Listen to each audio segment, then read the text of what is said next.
Everyone, welcome to a special meeting of the Board of Education this Wednesday, June 1st. Mr. Miller, can you start us off with the Pledge of Allegiance? Absolutely. Please stand.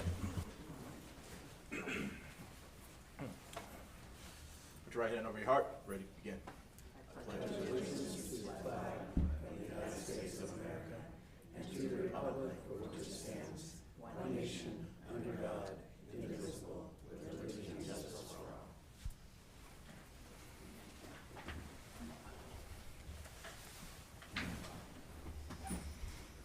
Thank you, Mr. Miller. We welcome those. Sorry, let me start that again. Had the mic off. We welcome those who are here for the purposes of addressing the board at the proper time and in the order of their request. If you wish to speak during the meeting, please fill out a form with your name and the agenda item you wish to address. You may also make a request to give testimony on an item not listed on discussion today. However, full discussion on any items not listed on the agenda will have to be delayed until such a time that the item can be publicly posted in advance as a regular agenda item. If you wish to ask questions, please address them to the chair and not to any individual member of the board or staff. The board has been meeting in closed session regarding matters listed on today's closed session agenda and wishes to report that no reportable actions were taken.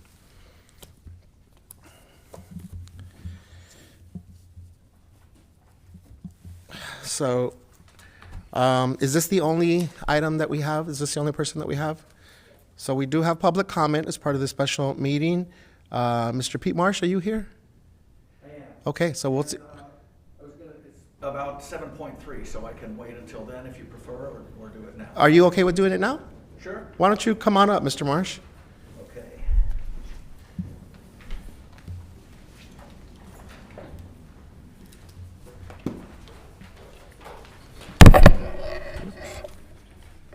Welcome. Good afternoon. Good afternoon. Pardon me 1 second. I didn't have my laptop ready.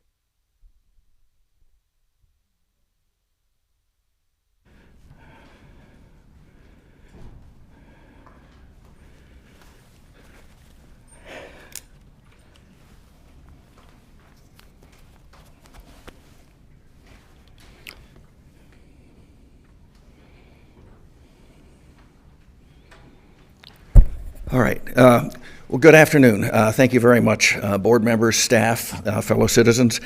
I spoke to you last time about transitions in general and led up to the energy transition. I'd like to speak tonight a little bit about alternative energy and our concept of that, and about goal setting. So alternative energy, we're used to thinking of fossil energy as normal and electric machines as alternative energy. That's so 20th century. It's time for a new paradigm. Even though we're early in the energy transition, we must now think of electric-powered machines or other zero emissions as normal, and fossil machines as the alternative, and worst-case alternatives at that. I think that's critical to achieving our climate goals as humanity. I make this suggestion from a fiscal perspective, as someone who's held a fiduciary duty and understands the gravity of that responsibility. Numerous studies show that zero-emission machines for transport, space heating, water heating, and cooking will save the district and any enterprise money for two reasons. Reason one, lower total cost of ownership. In nearly all cases, electric machines have substantially lower operating costs than fossil machines, even with California's high electricity prices. This is different than the conventional wisdom that most of us have learned over 3 or 4 decades of professional experience. But the economics of energy are changing rapidly.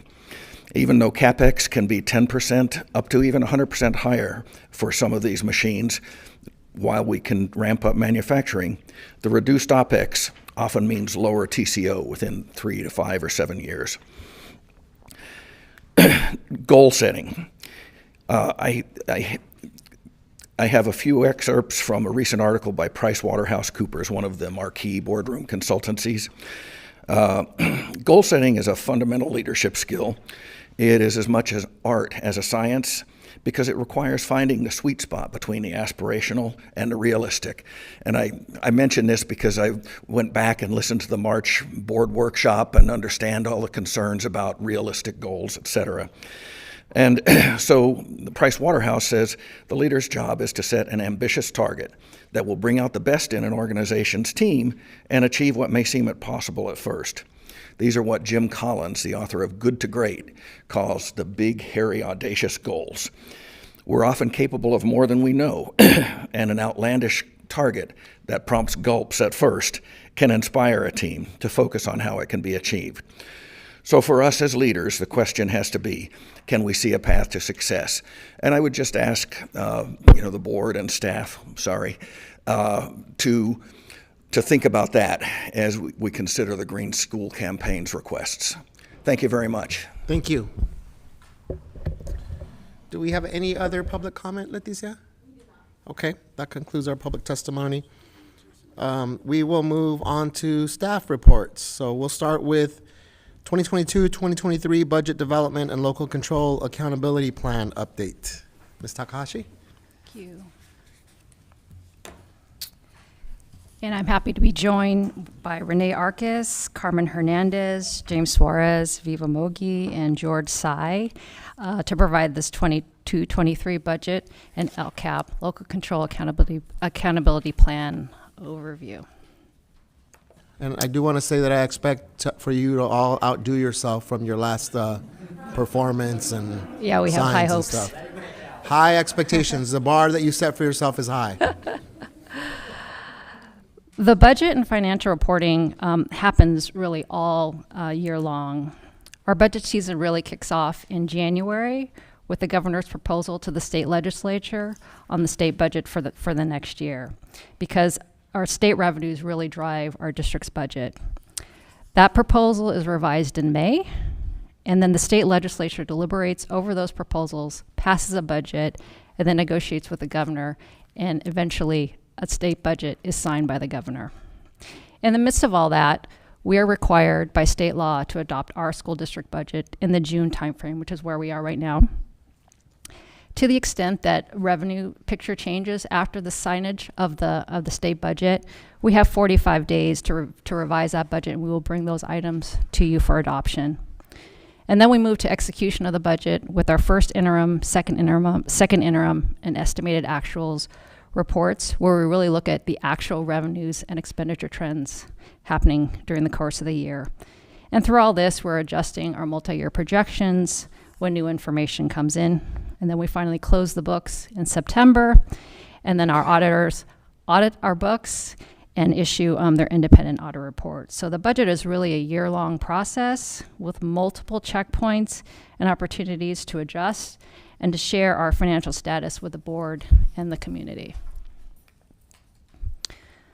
So themes for the 22-23 budget adoption. As I said, the budget is based on the May revision, and the budget incorporates higher than expected state revenues, but current economic trends present some real uncertainty. And the governor, even in his May revision message, said, though current cash receipts are high, the war in Ukraine, record inflation, supply chain disruptions, and the current stock market performance really present great challenges for the future, or can present great challenges for the future, and he urged fiscal prudence in the face of these circumstances. Our budget incorporates significant one-time revenues, which the governor proposed. And for our budget, enrollment and attendance are challenging to project and are real risk areas for our budget. And finally, our funding has been coordinated to support the learning acceleration and support plan. Last year, we laid out a multi-year plan that leveraged multiple funding sources to support the learning acceleration and support plan, and we continue to support this plan in the budget that we have before you. This is our view of all of our operating funds, which includes the general fund, adult education fund, child development fund, and our cafeteria fund, and you'll see that the general fund is our main operating fund. It comprises approximately 84% of our revenues. So that's why we focus most of our conversations on the general fund. Here's our general fund broken down between different sources. The local control funding formula, which is 64%, which is addressed in local control accountability plan. We have our federal revenues, we have our other state revenues, and our local revenues at only 1%. We'd say that the federal revenues and the other state revenues are, would say, I guess, artificially high. The federal revenues incorporate $130 million of the one-time COVID relief funds. This is a continuation of the funding that we laid out in our LASP last year. And then we have the one-time revenues, the discretionary block grant that the governor proposed, approximately $92 million in the other states. So those numbers are artificially high. Usually local control funding formula comprises more of the pie. So our assumptions underlying our projections for the local control funding formula, cost of living adjustments, these are the COLAs that were proposed by the governor. So for next year, 6.56, the following year, 5.38, 4.02, and these COLAs, of course, can be adjusted as economic circumstances change. The governor also proposed additional base grant funding of $2.1 billion. Base grant funding is the funding that we receive for all of our enrolled pupils. We have projected enrollment decline for next year of 2.5%. Again, this is very, very challenging for us to project. Historically, we have seen a pattern of approximately 2%. Over the past couple years, our enrollment decline was 3%. So we are projecting moving forward 2.5%. Attendance rate is equally as important as our enrollment, the rate at which our students actually attend school. Historically, we have been at about 95 to 96%. That's pre-pandemic. But in 21-22, we saw a enrollment rate of 90%. So, and we project in the out years an increase by 1% annually. So, as we move forward, those numbers may change, but those are projections that are in our budget. The governor also proposed a new model for funded ADA. Historically, districts have received the greater of the prior year or the current year ADA, except for in 2021 and 21-22, we were allowed to use 1920 ADA, but that hold harmless provision sunsets for next year, and the governor has proposed a new model in its place. He has proposed a 3-year rolling average, and on top of that, he's also proposed utilizing pre-pandemic attendance rates to calculate 21-22 ADA. So this is helpful, and this has been incorporated into our budget.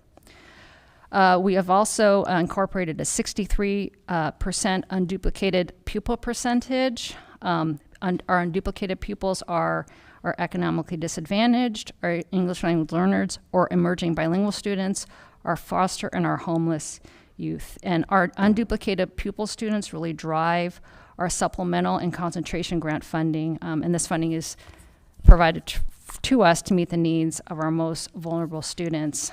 This percentage has been going down over time. We were at 70% in 2018-19, and this suggests not only that do we have a shrinking student population, but also a changing demographic. And with our enrollment loss of our unduplicated pupils and outpacing the district as a whole.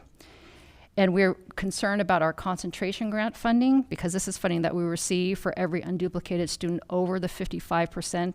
Over 55%, it's about $7,500 a student. So it's substantial funding. And so we are concerned about the loss of that funding as that percentage goes down. So again, we'll emphasize our efforts to identify all eligible students, encouraging all our families to submit the household income form when it becomes available. Here's just a picture of our enrollment decline. We actually topped out in 2003, 2004 at about 96,000 students. So we've seen a steady decline over the past decade and a half. This is a statewide phenomenon. We'll be really watching this closely and adjusting our projections if we have basis to do so. Again, we have the discretionary block grant that's in our budget. He proposed $8 billion one-time statewide. That's about $1,500 per pupil, and that's $92 million for LBUSD. And if we receive this funding, or any one-time funding we receive, we'll be recommending that this funding be used to extend the activities in the Learning Acceleration and Support Plan. This is a familiar display showing our multi-year funding plan for the supplemental funds that we've received. We've leveraged multiple expiration dates, spreading the bulk of the funds over 3 years from 2021-22 through 2023-24. So if one-time funding materializes, then we would recommend the usage to extend activities in the LASP in 24, 25, and beyond after all of the bulk of the one-time funding expires.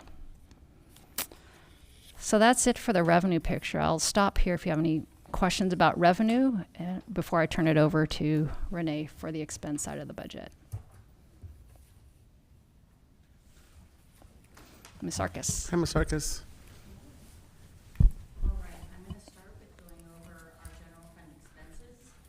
Afternoon. So the operating budget that we have before you is about $1.17 billion.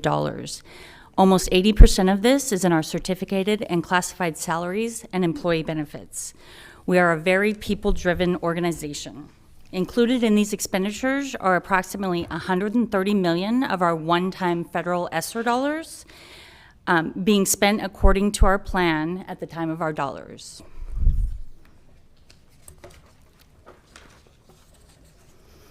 Some of the assumptions in this budget is that we have prepared for an increase to our STRS and PERS contributions of about 12% over the year before. We have reflected our estimated expenses related to our health benefits and our special ed cost increases. And our salaries, and by extension, our statutory benefits, such as retirement, workers' comp, unemployment, are all reflected at the negotiated board-approved increases so far. So the outstanding negotiations not included in our budget as of yet are the CSEA for 21-22 and TALB and CSEA for 22 and 23.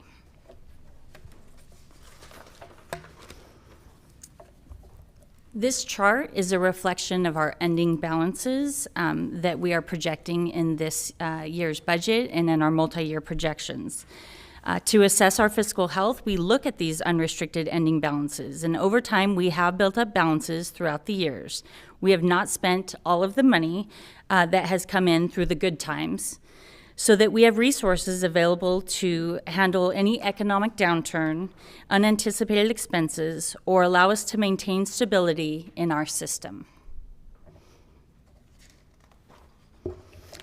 So a little bit about what is included in these ending balances is Yumi spoke of the $92 million that is in a proposed one-time discretionary block. So in those balances is that $92 million. Again, we are going to suggest that any one-time dollars we can utilize to extend our LASP plan.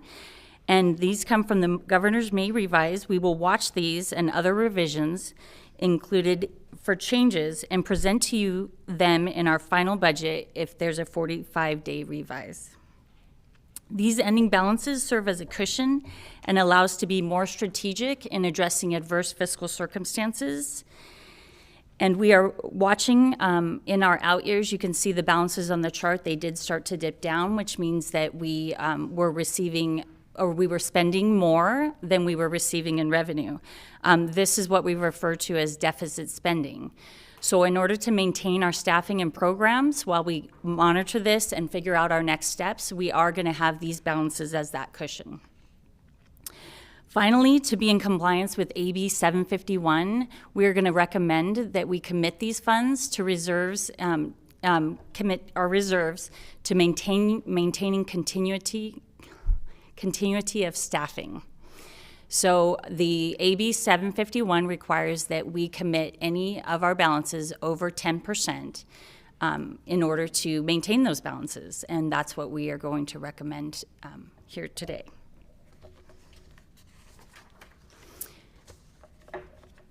I would be remiss if I did not bring us back to our tiered description of our funding. Here you can see our structure of our district-wide resources broken down by type. The top portion represents federal, state, and local resources provided in our budget for specific purposes. This year, it includes one-time programs of about, or one-time dollars of about $222 million. Those are the ESSER dollars, and that also includes the discretionary block grant. Both of these one-time dollars are in this structure. The bottom portion of about $800 million represents the culmination of our budget engagement journey. It's a little document we here like to refer to as the LCAP. Today, I have some special people to share additional details regarding our LCAP budget, but I wanted to see, before I bring Carmen up, if there's any questions regarding the expenditure portion of this presentation. Okay. Good afternoon, Board President, Good Board afternoon. members, and executive staff. Thank you, Renee, for sharing with us how the budget has been allocated for the coming year. And as we transition into the LCAP development, the team and I will share how budget allocations are highlighted in the LCAP for programs and services. The slide in front of you is a familiar and intentional slide. Our budget engagement is an ongoing process, and it doesn't just inform the LCAP, but it informs several recent plans. That's why our emphasis has been on programs and services instead of a particular plan. The input of programs and services gives the flexibility to add a plan that is most applicable and ensures allowability with regulations of the resource. As you can see above, our engagement with the community has informed the ELO plan, Extended Learning Opportunities Grant, last and this year's Local Control and Accountability Plan, LCAP, the Learning Acceleration and Support Plan, LASP, as well as an LASP 2.0 revise coming in the fall, and the ESSER 3 plan, Elementary and Secondary School Emergency and Relief Funding. The next slide provides context for the development of the LCAP. Last time we were here, we looked at goals in the draft LCAP, specifically the 5 goals and measures. And the goals that we looked at were specific under the programs featured in the LCAP. So goal 2 talked about supportive schools. And Dr. Simon spoke about the restorative practices found in our middle school programs. We also talked about goal 3, academic progress, and literacy support was highlighted by Dr. Kale that are found in all of our elementary and K-8 schools. Goal 4 and 5 on college and career readiness and active engagement were, Dr. Simon spoke about the impact and importance of wellness centers at 11 of our high schools. Also, during our May 18th presentation, we shared some of the data and input that we had received at the time. And as we continue to seek input, I want to remind everyone here and anyone listening and watching at home that they can find the LCAP and feedback form in 3 languages on our website at lbschools.net/LCAP. We also brought attention to the section called LCAP Highlights. We felt it was important enough to mention it once again today because it provides context for the process and development of the LCAP. So we highlighted 5 key points in this section. The first being equity.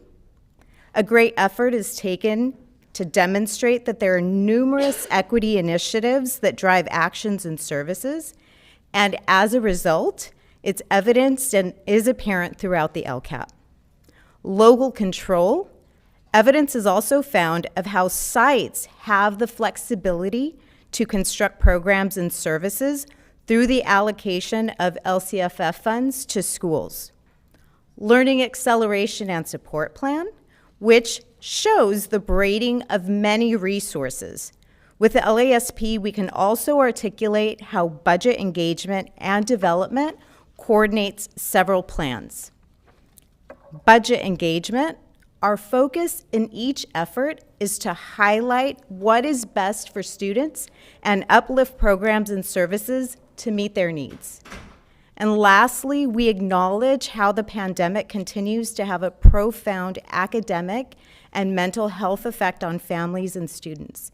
And as such, much of the services that appeared last year are still part of the LCAP. With this, I'd like to hand it off to Viva to expand more on our goals. Thank you. Thank you. So we are, as Renee shared the pyramid with you earlier, the bottom two section of the pyramid is the LCAP budget. And this chart is breaking down the LCAP budget and is breaking it down. And the LCAP budget is broken down by goals in the LCAP. So if you would like to know how each goal is broken down by programs and funding associated with it, that can be found in the LCAP posted online. And this next slide was shared previously as well by Mr. Suarez and highlighted the bulk of the LCAP, which are goals. Over half the LCAP is devoted to 5 goals and their corresponding metrics and actions. These sections detail the measures of effectiveness and specific programs and services as known as actions that are budgeted for implementation next year. The couple of slides will highlight some of the programs and services and in our LCAP known as actions within each goal. As we've shared, as much as the community inputs during our ongoing engagement activities have focused on complex and severe adverse effects of the pandemic, and as such, as Carmen also mentioned, you will see a lot of continuation from last year's plan to this year's. And I am going to pass it on to Mr. Suarez. Good afternoon. Please note that I will not be saying www. etc. The next 3 slides will look very familiar in that at the May 18th board meeting, we highlighted some actions or programs of the LCAP by goal. As a quick reminder, each goal has several line-itemed programs and services that are budgeted. These are known as actions in the LCAP. In this slide, we highlight the first 2 goals in the LCAP. Goal 1 is basic services, and Goal 2 is supportive schools. Some of the programs and services are listed for both goals. One of the actions that we want to focus on today is parent outreach and engagement, which includes Parent University. So with that, I'm going to ask my colleague, Mr. Grayson, to highlight one particularly strong resource for outreach. Thank you, Jim. And anytime you want to plug the website, please feel free. Do not hesitate to. You do a great job at doing it. Will do. Thank you. So quickly, an overview of Parent University. First of all, unfortunately, Dr. Lucy Salazar couldn't be here tonight, but she kind of manages the team that runs Parent University. And in a quick summary, Parent University provides resources, workshops, training, and support to parent involvement activities that help strengthen the home-school relationship, so home-to-school relationship, by offering lots of outstanding options. Some of them are, and this is not limited to these, but some of them are providing opportunities to help parents strengthen their parenting, their literacy, their English language skills, knowledge and strategies to assist their children in learning at home, which obviously over the last few years, that's been wildly important. Encouraging parental interest and involvement in school organizations and community resources, organizations and activities, helping parents acquire needed services through district and community resources, training parents, teachers, and principals to build partnerships between the home and school that increases those lines of communication between the school and home, and informing parents about their child's school and opportunities to collaborate with them with school leaders and school leadership to build and refine school programs. But we want to highlight some of the things on the website when it comes to the Parent University resource webpage. So for the past couple years, Parent University has recreated the resource webpage, which includes a wealth of information, including things like social emotional learning. It has 10 videos and recordings of parent workshops, such as Today's Youth, Anxiety and How Parents Can Help, Empathetic Listening and the Art of Setting Limits. We've got technology support, such as how to use Canvas and how to use Parent View. We have community resources, so job opportunities, continuing education. Virtual Wellness Center, which has resources handpicked by our Family Resource Center staff, which you'll be hearing more about shortly. Self-guided workshops, such as building resiliency and growth mindset. And in addition to those videos, there's a section of other videos for parent workshops that hold over 150 different training videos. Parent groups also have a section in the updated Parent University webpage. The good news is that the webpage continues to grow with different type of supports, workshops, and other resources as we help those parents connect with the community.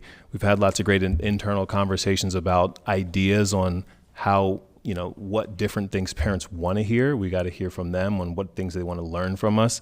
So expect some really great things coming in the future. But it's not just videos that you'll see on the Parent University page. As the different health restrictions have loosened, Parent University has hosted and will continue to host in-person workshops. And so we invite the community to go to the webpage by going to, do you guys have the signs, the LB schools? No? Oh man, all right.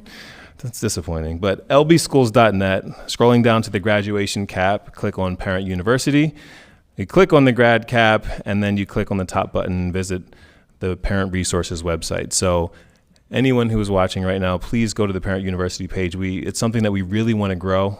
We have a lot of parents that are using Parent University at this time, but it's such a great resource that we really want to, we're going to work hard over the next year and continuing after that to continue to kind of bring people to the Parent University webpage and have them sign up for our different programs.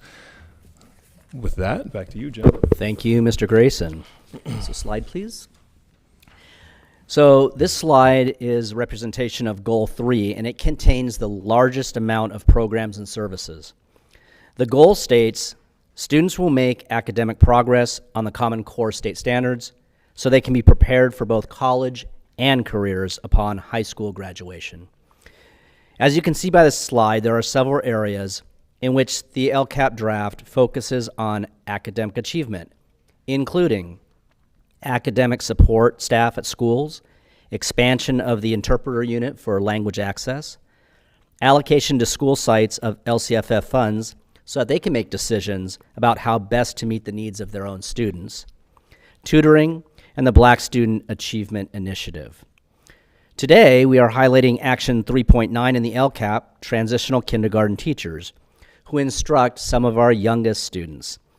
I will defer to the expertise of Mr. Moskovitz to give more details in his upcoming presentation about universal pre-kindergarten. So stay tuned for that. Slide, please. Thank you. The final two goals are college and career readiness and active engagement. Both of these goals have many supports for students, such as additional counseling and nursing services, as well as foster youth services. Mental health and counseling supports have been a top priority for the community during our months, plural, long, engagement when we asked for input of what programs and services are needed for students. On this slide, we highlight Action 4.1. To briefly expound on additional counseling services, I asked Dr. Simon to review some of these services specifically around the Family Resource Centers and attendance counseling. Thank you, Mr. Suarez, Board President, Dr. Benitez, board members, and also our community members who are watching tonight, or this afternoon, excuse me. During the last board meeting, we uplifted the great work that our wellness centers were doing, our Family Resource Center staff, and we didn't mention the work that our All in Attendance campaign counselors are doing as well. All of these support staff members are comprised of counselors, social workers, and also school psychologists who have all provided support to students and families via counseling, also by canvassing our communities, meeting our families where they are, providing social, emotional, behavioral health related needs support. And we use that terminology just because we know that sometimes mental health can be a stigma in many of our cultures. So we try to make that a little bit softer for many of our families, and also providing the basic needs, right? Whether that's food, we talked about our food pantries that are located in our wellness centers, housing, Medi-Cal support, and many other basic needs supports as well that we are providing our families in the district. Thank you. Thank you, Dr. Simon. And now I'd like to bring a close to this presentation. Here is Assistant Director of State and Federal Programs, George Sy. May I ask Dr. Simon one question? I heard you phrase our attendance support counselors and our all-in program, and that's different phrasing than you've used in the past. And I think for some folks, when they think about the all-in program, they might think of a compliance or an enforcement, why aren't you in school kind of program. Yes. And the way you're phrasing that is different. So can you just talk about that again, that program is, who is staffing that program and the work really specific that they're doing? Because I think there is a perception that that's really a, let's get you back in class. Absolutely, Vice President Kerr. So it is twofold, right? It is to get our students back in class, but it's also used as a restorative practice for our families and communities. So for one, we know with chronic absenteeism, there is a compliance component to that, right? Ensuring that our students don't reach that 10% threshold. But with the work that our early prevention specialist counselors within the All-In program are doing, they are working with school sites to look at attendance bands to see which families they should connect with, just based on them being on the cusp of chronic absenteeism, but also working with those families very deeply, right? Canvassing the communities, conducting those home visits, what we call porch visits to keep folks safe, to understand why those students are not attending school. So based on those conversations, right, we are learning, we're gleaning, that is because many families are facing housing insecurity, may not have adequate food for their home, may be facing transportation issues or many other issues that are impacting their families. So with that, they're used as more of a restorative piece, staff, but also help provide, right, that compliance piece that we need as a district as well. So again, a twofold prong approach. Mm-hmm. Hello, Mr. Say. Hi, good afternoon. So in terms of our next steps, after today's public hearing, we will be coming to you at your next board meeting to ask that you approve the LCAP and the district budget. That'll be on the 22nd of June. A week before that, we will be completing and posting 2 documents. One you see there as the report, where we will be addressing all the community input during this budget engagement process. And then we will also have a response to answer the questions presented to us from DCAC and DLAC parent groups. So where do you go for the LCAP, or where do you go to present feedback and questions, you may ask? Well, in order to do that, we have our trusty colleagues here who can tell you that you can go to lbschools.net, and at that district website, there is a local control and accountability document there, or icon that you click on. You can access the newest revised LCAP draft there, along with a link to questions and feedback. That particular address is lbschools.net/L. All right, we're good. Sorry, we only took 8 hours to rehearse that, but we're okay.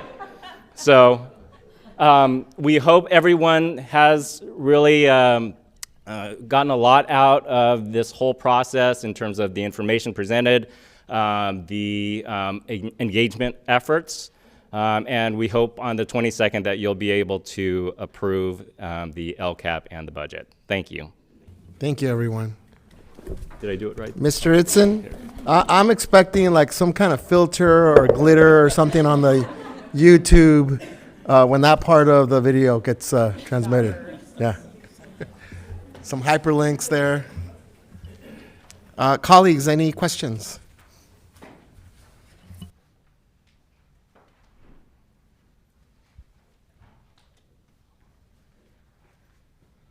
I just make a quick comment, and that is that we have been we have been through this before, and I think this is mostly for the public to understand all the better as we come into the approval process for this very important work that we do every year. And so I don't have any specific questions right now. We've gone through this. There are questions that will come and that will need to be answered on the 22nd of June. But thanks for this information again. It's it's a seminal part of what it is that we do. Thanks. I do have a couple of questions. One for Ms. Takahashi. If you could, at our next board meeting, not for tonight, elaborate a little bit more on what seems to be a juxtaposition of us losing students year to year, 2 to 3% over the last 10 years that we're presented data. But at the same time, that at least on the balance sheet, it looks like we have more money. So for next year, the projection for their ending balance is $476 million. So you touched on sort of why we're doing that and the plans and why it's important strategically to end that way and then transfer over to our reserves. But I'm wondering, given that we are juxtaposing losing funds, particularly from our unduplicated students, that we end up with higher end reserves in the next few years. So, not for tonight, for next time. And I do want to highlight part of what Dr. Simon just shared. I think for me, it's important to remind us that even though we're passing the LCAP at our next meeting, that this is a year-long ongoing budget engagement process. And it's our commitment to be open and transparent, but it's also a reminder of a call that we base these recommendations on our input from our community stakeholders, students, parents, and how important it is to continue engaging with our students, community members, and parents. So as we've heard here tonight, one of the areas that is of utmost importance to our community members is around mental health, Dr. Simon, and social emotional well-being. And we've heard that from students. We've heard that from parents vis-a-vis the input from our engagement process. We've also heard it from staff. I'm going to put you on the spot here, Dr. Camerino. One of the things that you shared at, I don't remember if it was at our last meeting, but it definitely within the last 2 meetings, is the challenge that we have right now as a district because of the wonderful work that our staff at our wellness centers and family resource centers are doing, that students want them to go on field trips, but we can't pull them away, right, because they serve an important role in continuing to serve our students. So I'm going to get to you, Dr. Camero, but I want to highlight that because, yes, in that case, we're talking about our wellness center staff or our FRC staff, but really, we're talking about ultimately what's going to give us the educational outcomes that we want as a district, and that's students' well-being, sense of belonging, connectedness, engagement, overall healthy mental health. And I don't want community members to feel like this is an end-all, be-all, the approval process that we need for you to continue engaging. We need for our students to continue letting us know what's important to them, not just for their well-being, but for their ultimate, in our case, academic success, but their own personal and continued success. We had a wonderful video of our most inspiring students, just in the last few weeks. And I want to be very conscientious that when these items get reflected in the budget, that's one of the items that's in all 5 goals. Right? And so I challenge our executive team to continue engaging with our communities, with our students. I challenge our executive team to continue prioritizing that, given that we don't know what the next 3 years is going to look like from a budget scenario, that we have money now, right, that needs to be spent, probably not to hire more permanent counselors and social workers, because that's not sustainable. But what can we do now, this year, the next 2 years, the next 3 years out? Our world is very different today than it was 3 years ago. We don't know what's around the corner. And we've heard from our students, they need us now. We've heard from our parents, they need us now. We've heard from our teachers, our nurses, our counselors, our staff. They need help and support now. So it's a challenge to our executive team because we know it's a priority. But I really would like to hear more about that, not just at next board meeting, but on an ongoing basis. How are those areas going? We've heard from our staff, our FRC staff at the board workshop.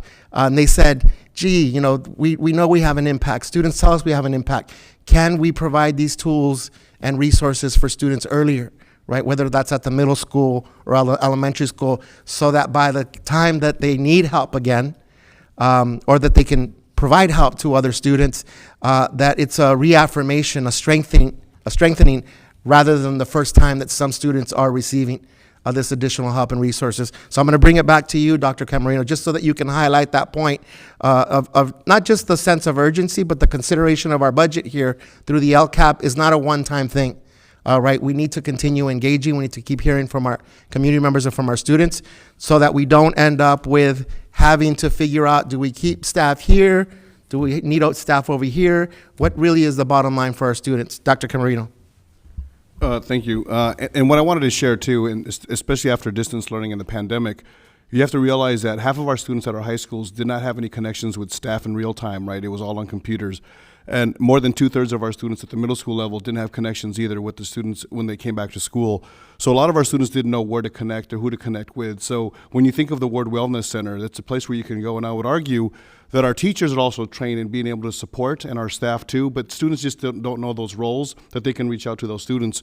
To the point to what Dr. Kell is doing with her team and curriculum leaders in revamping and doing a lot of auditing of our curriculum and our curriculum guides, is that we really are looking at the pieces of not just the content delivery, but also the warm and demanding, the SEL components, the graduate profile, that we're trying to help our students really have that collective student advocacy, a student voice that we want to uplift as much as possible. And I think our students, and especially our teachers, are doing a wonderful job of really highlighting that. And we're striking while the iron is hot right now, because we know that's really a sensitive piece of not only uplifting student voice, but also teacher voice. And I think as students start to now make connections with their teachers, with our staff at schools, realizing that because it says wellness center, I can go there, but they can also go to many of our staff members who are being trained as we speak, and continue to write the curriculum to really support our students and teachers in a lot of SEL type environments. Thank you. Anyone else want to add from the executive perspective? One of the things that I would add, Dr. Benitez, is also for families or caregivers to stay engaged with their schools. Our highest need schools have considerable funding that their school site council, in many cases our school site council, make recommendations and make approvals of. And so oftentimes schools, if they are not fully engaged with their families, they carry over funds. And we have encouraged them over the last couple of years to really think about what a good budget means and what good spending means at the site level.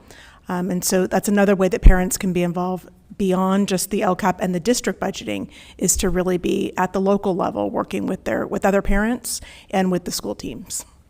Thank you, Dr. Baker. And also in the other spaces, right, our parent university spaces. So our budget engagement process is not the only place that we can provide input. Certainly it guides our thinking across the year, but thank you for highlighting that schools have their discretionary budgets as well.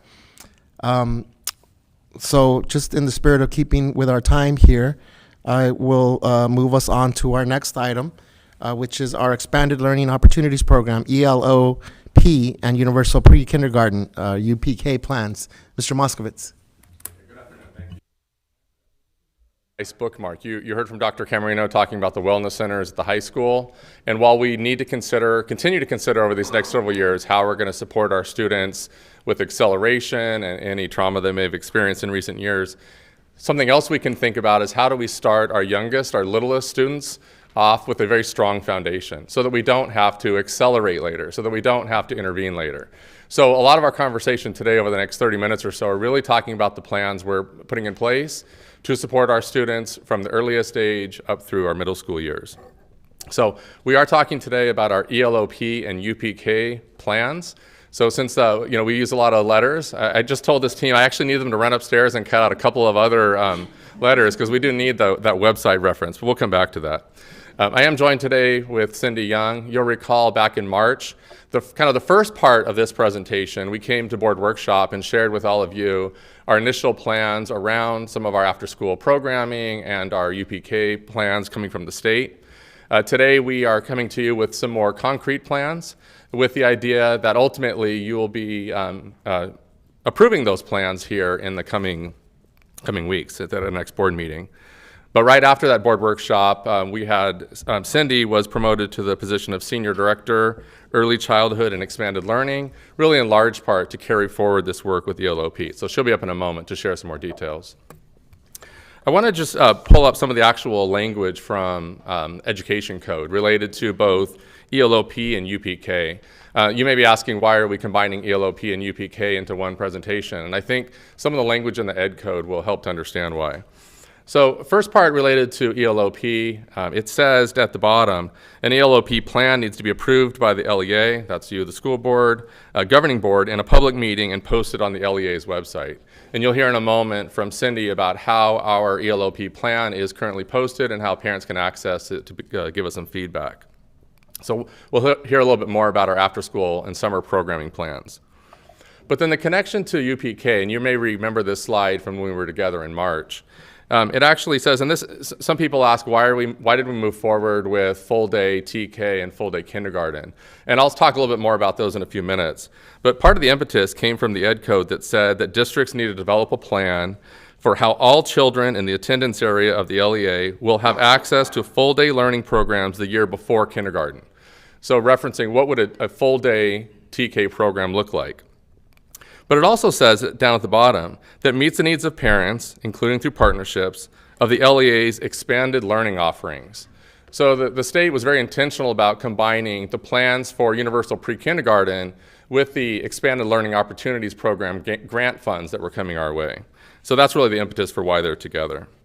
So with that, I will ask Cindy to come on up and share the details of the ELOP planning, and then I'll come up afterwards to talk a little bit more about UPK. Cindy. Good afternoon. This is a very exciting time for our district and for the services that we'll be able to provide our students and our families. As you know, our district has a very robust RAP program.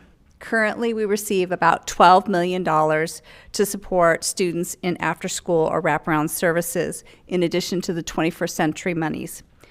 In addition to that, we've received an additional $17.3 million to expand our opportunities and our reach for students.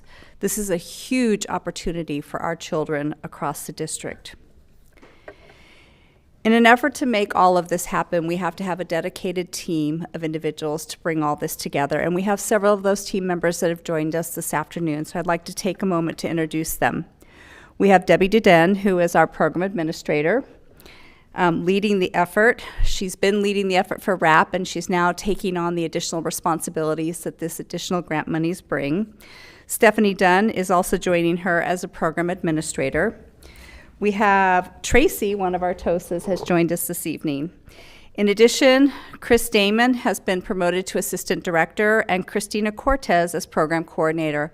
Both of them will serve 50% in the elementary, early learning and elementary office, and 50% in the expanded learning opportunities program. So I'm very excited to have the opportunity to work with these individuals. What I'd like to do this evening or this afternoon is highlight some of the special things that come with the ELOP program monies. When we talk about the learning and after-school principles, these are more commonly referred to as LIAS, so we have more alphabet soup. These principles are basically the Common Core standards of after-school programs. We have 5 key components: learning that is active, learning that is collaborative, learning that is meaningful, learning that supports mastery, and learning that expands horizons. When we talk about active learning, we know that young people need to be involved in doing. We know that they need to be physically active, we need to stimulate their innate curiosity, and that they do a lot with hands-on and project-based projects. When we think about learning as collaborative, after-school programs are well positioned to build skills that allow young people to learn as a team. This includes listening to others, supporting group learning goals, resolving differences and conflicts, and making room for each member to contribute his or her individual talents. When we think about learning that's meaningful, young people are intrinsically motivated when they find their learning is meaningful. And I would say that's true of anyone. When you find meaning in something, then you find it more interesting.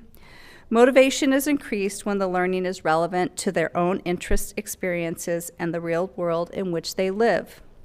Rather than learning that is focused on academic subjects, after-school programs should keep young people apply their academic skills to the area of interest and real-world problems. Learning that supports mastery. Young people tell us they are most engaged when they're given opportunities to learn new skills. Activities should be explicitly sequenced and designed to promote the layering of skills that allow participants to create a product or demonstrate mastery in a way they could not do before. And finally, learning that expands horizons. Young people benefit from learning opportunities that take them beyond their current experience and expand their horizons. After-school programs have the flexibility to go beyond the walls of their facilities. They use the surrounding community as a classroom and bring in individuals and businesses that young people may not otherwise have come into contact with. Expanding young people's horizons also includes helping them develop global awareness.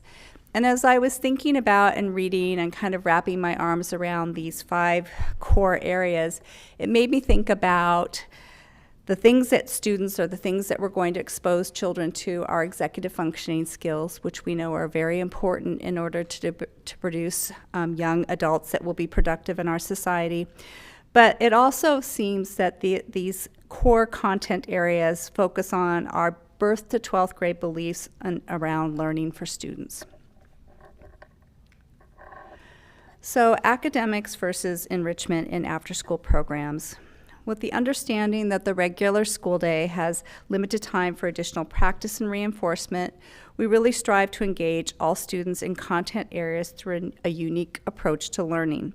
The ELOP program commences immediately upon the conclusion of the school day, and it operates until 6 p.m. This provides an opportunity for students to be engaged in a safe, academic, enriching environment after school. ELOP provides students with opportunities to participate in integrated activities in areas of literacy, math, science, visual and performing arts, character education, service learning, social-emotional learning, which we've heard a lot about already this evening, physical fitness, health education, and more.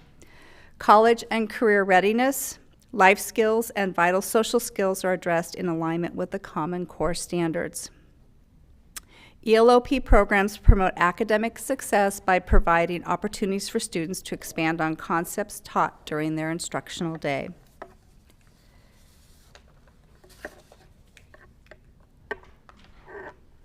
Okay.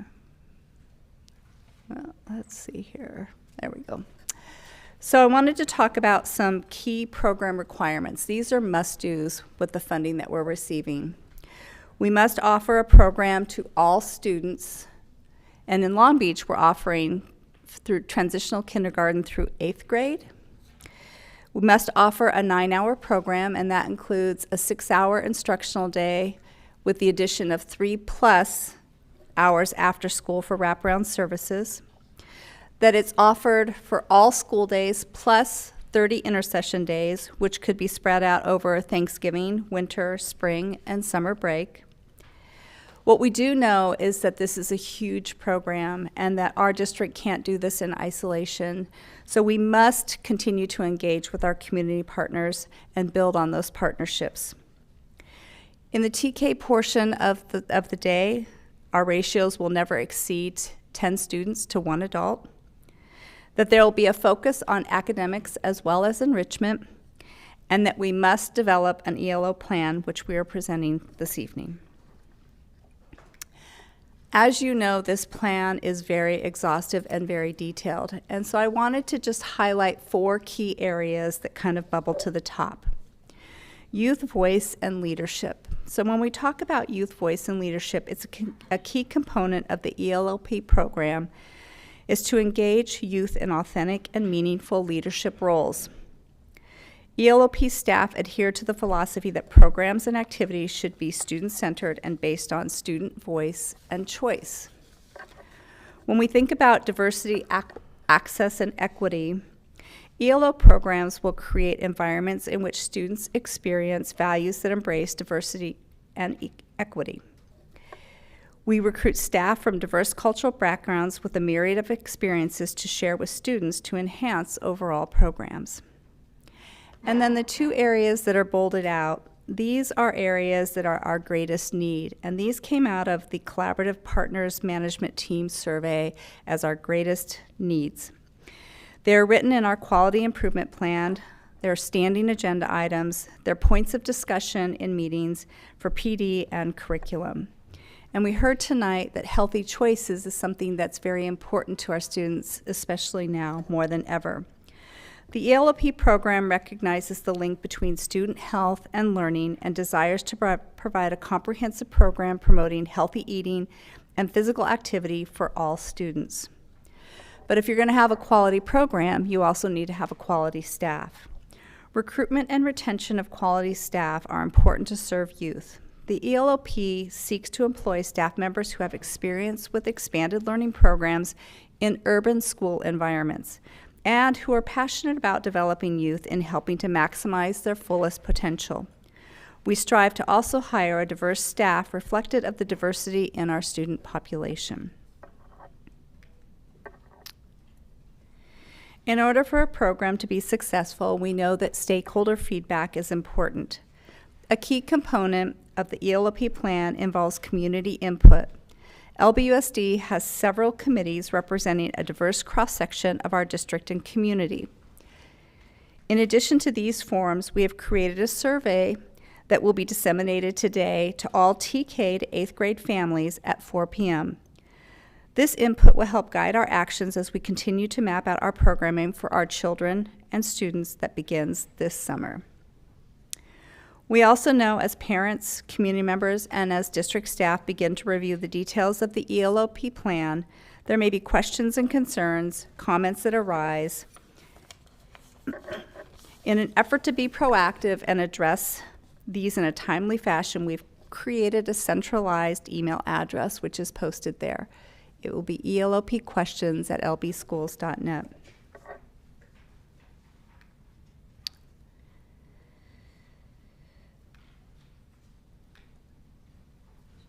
Oh.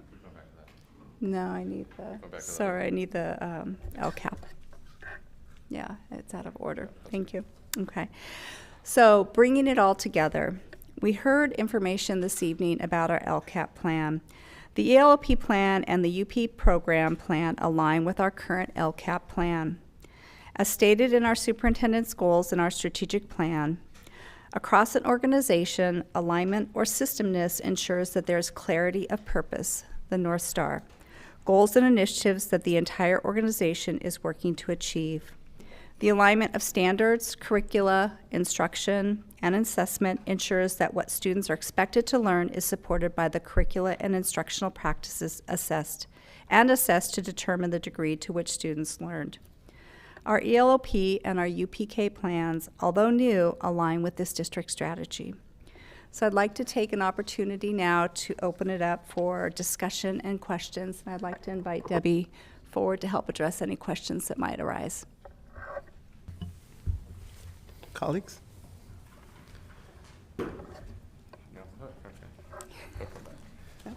I have a quick question about the grant money. Is that grant money, I saw somewhere where it was expiring at the end of September. Is there an extension on that?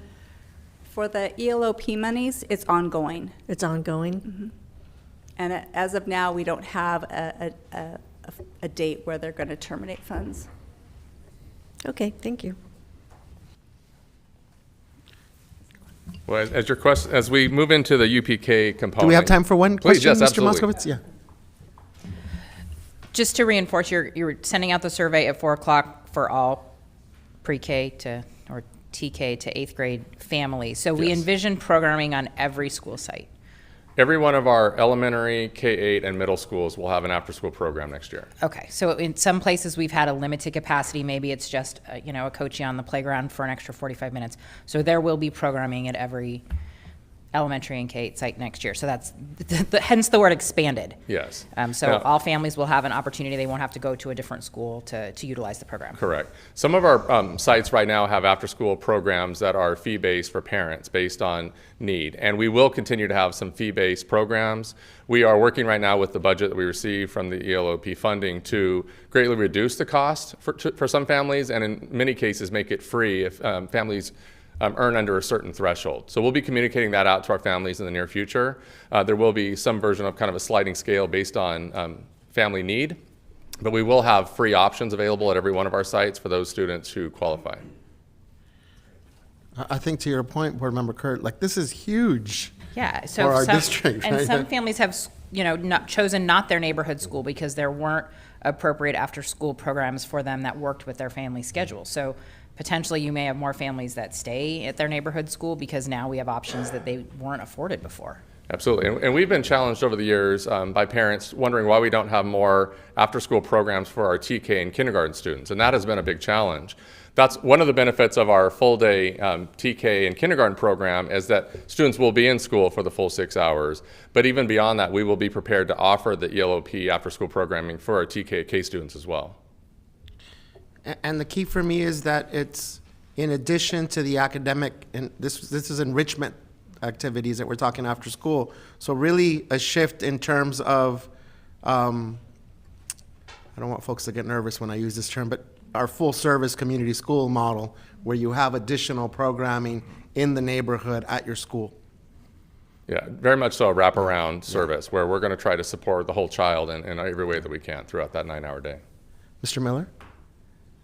You've already answered my question. No need. Thank you. Thank you, Mr. Moskowitz. All right, so let's talk then about UPK. So you'll often hear districts use the term UPK and UTK interchangeably. They are different. So universal pre-kindergarten is a larger umbrella. We shared this slide back in March. It includes things like child development centers, state preschool, Head Start programs. It includes things like our community centers, our home-based programs. So all of those are under the umbrella of UPK. In Long Beach Unified, as you know, we're very privileged to have high-quality CDC Head Start programs as well as TK programs. So when we were thinking about how we chose to implement our UPK plan and develop our UPK plan, we really were looking at how can we combine the expertise from our pre-kindergarten programs that we currently have in place in our CDC and Head Start programs and our high-quality TK programs as well. And so you'll see a lot of overlap as we share some of the details. So in our full-day transitional kindergarten program, so next year we are expanding our TK offerings.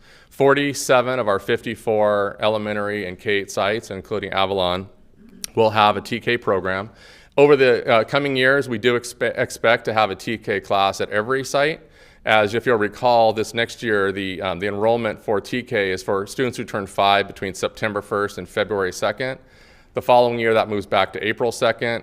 June 2nd, and then a full year. So in the coming couple of years, our TK programming is going to be expanding to more eligible students, which is going to grow the program eventually in the next couple of years to every one of our sites. And in some of our larger sites, we'll actually likely have 2 TK classrooms. That's actually, this next year, we'll have our first opportunity to have 2 TK classes at Longfellow. That'll be our first site that has more than 1. But it will be continuing to grow over the coming years. Right now, as I said, we have 4-year-olds in our district serviced by TK, CDC, and Head Start, and we want to continue to build on that expertise. So one way that we're planning to do that is through what we call the partnership model.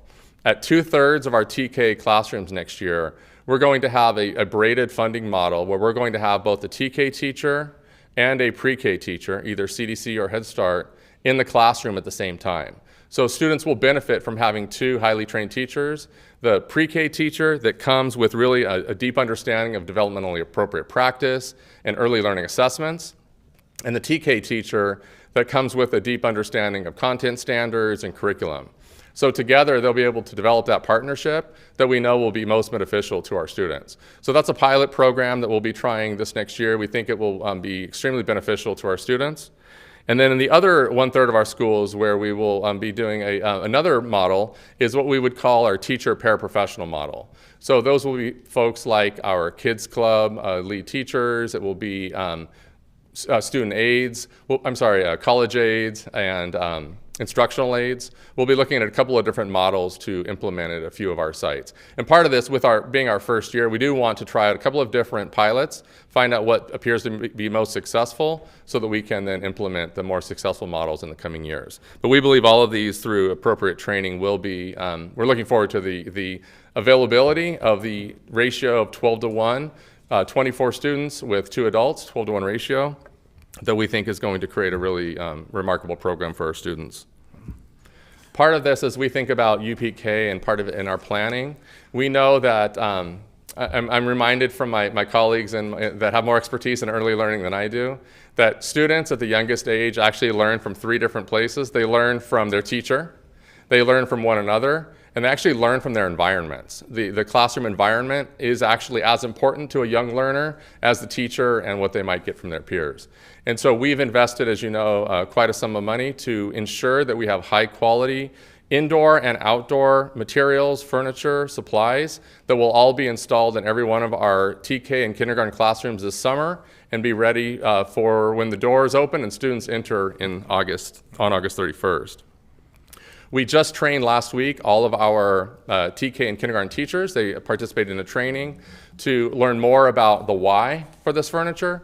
We're basing the why, if you will, on what we call the Early Childhood Environmental Rating Scale, sometimes called ECHRS, more letters for you. Really what this does is it is a research-based approach to determining what types of materials should be in classrooms, what types of activities should our littlest students be engaged in on a daily basis, so that they're finding joy in learning, so that they're being able to connect with their peers in a social, emotionally safe way, so that they're being able to develop the understanding of things like reading and math, but also some of the more developmentally appropriate practice like painting and building blocks and working in the dramatic play area with dolls and stoves and all those things that we know students enjoy. So this is not just about more time for academic learning, but it's actually about different ways that students learn, not just sitting on the carpet and listening to the teacher, but interacting with one another, interacting with their environment. So while UPK is really about supporting our 4-year-olds, I thought it would be important today, since we are implementing a full-day kindergarten program, to also just talk briefly about that. So all of our schools this next year will be implementing a full-day kindergarten program. That'll be a 6-hour program. We are allocating additional staff to support our teachers. Deep appreciation to our kindergarten and TK teachers. We know this is a real big change for them, for many of them. We have been piloting, as you'll recall, an extended day kindergarten program at 11 sites. So we have learned a lot from them, and we've heard a lot from teachers that have already experienced it so that we can make it better for others. But we know this is a big shift for people, and we understand that. So we're putting supports in place, including additional adult support to be in the rooms when students are there for that extended time. I referenced the new indoor-outdoor play equipment that is going to be supportive of not just, again, more academic learning, but some of the play-based learning, developmentally appropriate learning that we know our youngest students need. And then we do have plans for that ongoing professional development for our teachers, for our administrators. It's going to look different. Our kindergarten classrooms are going to look different than they have for many years. And so we need to make sure that both our teachers and our administrators and our parents understand what a new full-day kindergarten program will look like.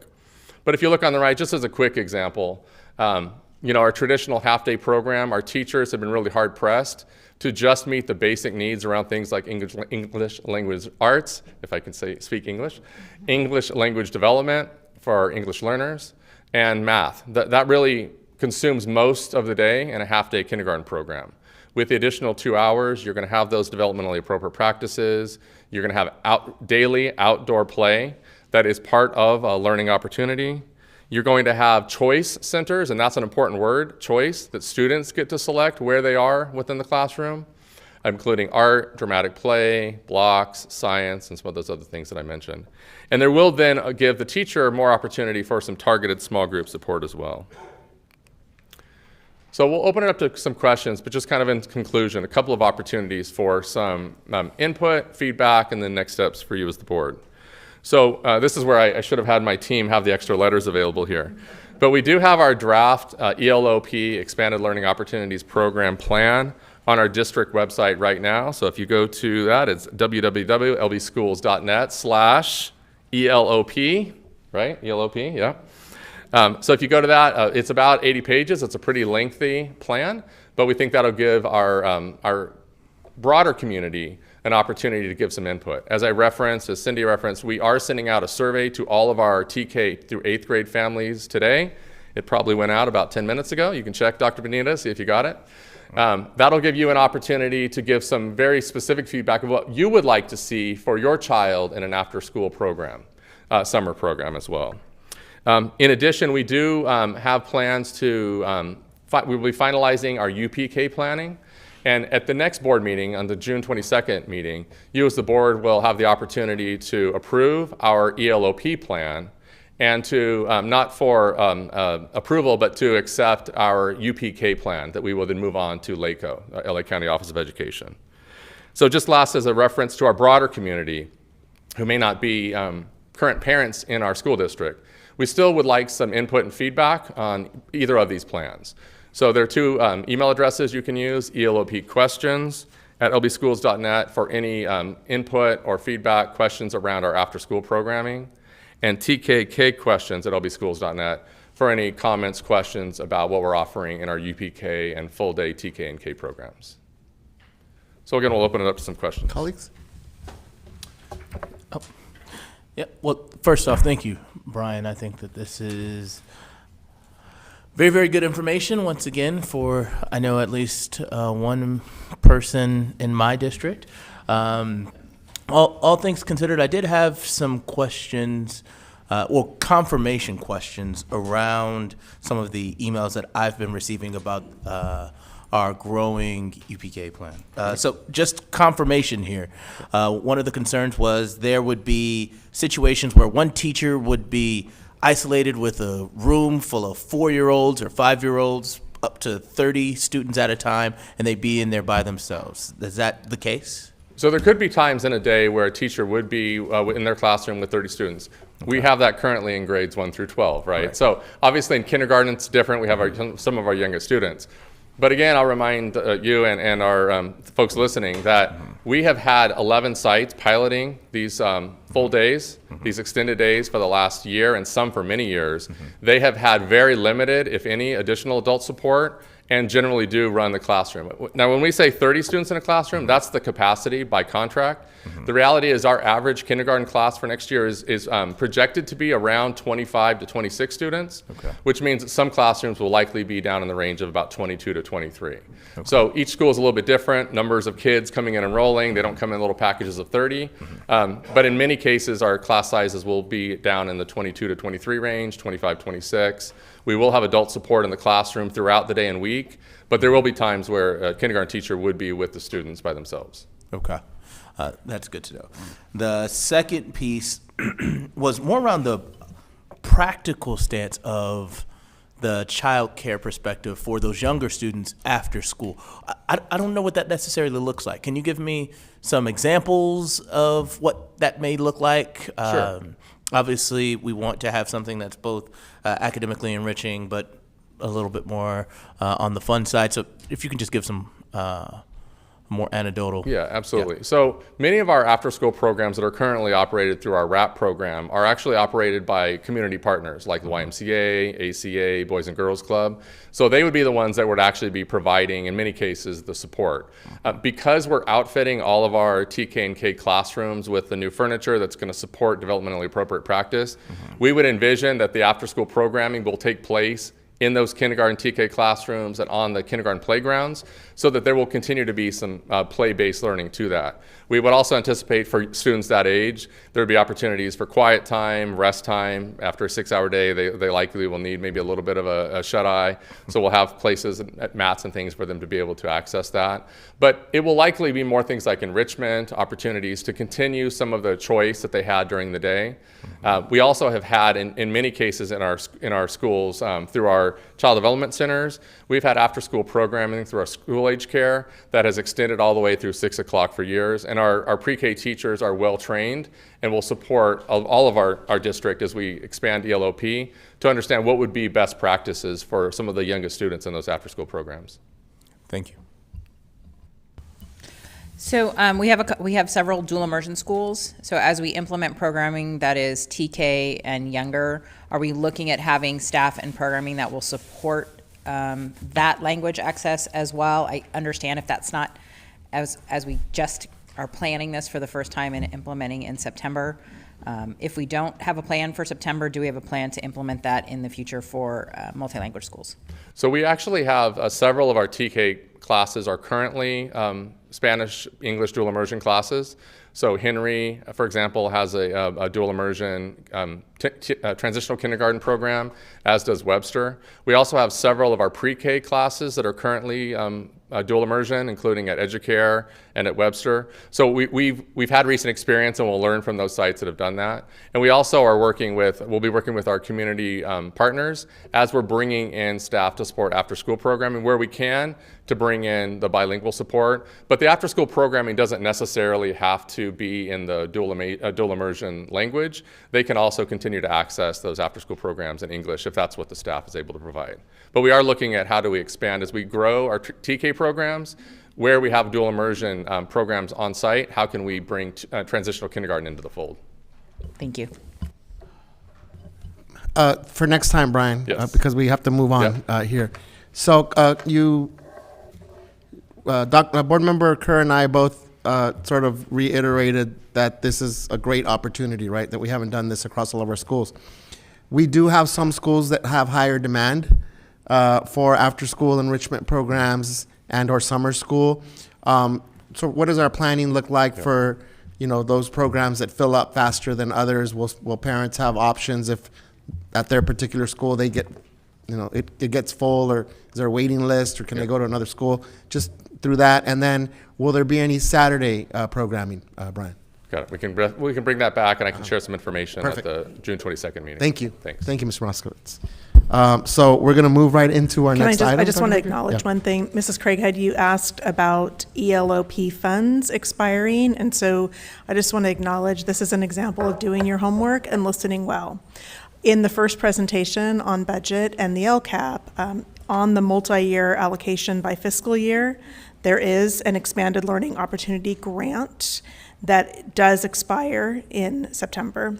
And so those are two different things. This is ongoing program money that's coming from the state, but what you saw, exactly what you named, is expiring grant money that's built into the Learning Acceleration and Support Plan. Thank you, Dr. Baker. Good job. Yay me. We have our Facilities Master Plan Sustainability Policy presentation. Mr. Miranda. Thank you so much. So as our presentation is being queued up, really thank you to the members of the board, Superintendent Baker, executive staff, and our wonderful audience. Always a pleasure to share facilities updates. And of course, today the focus is going to be our Facilities Master Plan. And this really coincides and aligns with a few presentations we just listened to. So both on the LCAP side of the house and the UKTK side, you're going to hear a few common themes. I'll emphasize some of them as we go through the slide deck. I think it's going to make my presentation a little easier. It'll allow us to finish on time for certain. So Facility Master Plan, I really broke up the presentation into three primary sections. The FMP, as we call it, the Facility Master Plan, our engagement component, which was plentiful, is what I would describe, and of course sustainability, which has been an ongoing topic and something we've talked about off and on really for a good chunk of time. So similar to the LCAP, with respect to the Facilities Master Plan, this is also a process that's roughly 1 year in nature, where we want and received quite a bit of feedback just in the development of this particular plan, right? So our architect was hired and joined us last summer. They started with a bunch of the nuts and bolts type of activities, which I would describe to the community as physically walking every one of our classroom spaces, all of our square footage, all of our many acres across the district footprint, to assess building components, lifespan of building components, such as sewer systems, electrical lines, that type of information, right? They looked at classrooms, they looked at exterior spaces, field spaces, anything and everything that's within our footprint. We also saw quite a bit of alignment, and that's why we want to address sustainability today, because at every turn it seemed like sustainability kept coming up and was at the absolute forefront of our discussions. So I'll make sure I tie that in as we progress through the presentation. So here we have a slide that basically depicts our master plan schedule, again, dating back to last August, taking us to where we'll be at the next board meeting on June 22nd. So the goal of mine this afternoon in particular, because the master plan is long and heavy. It's a large-scale report, right? We're talking hundreds and hundreds of pages.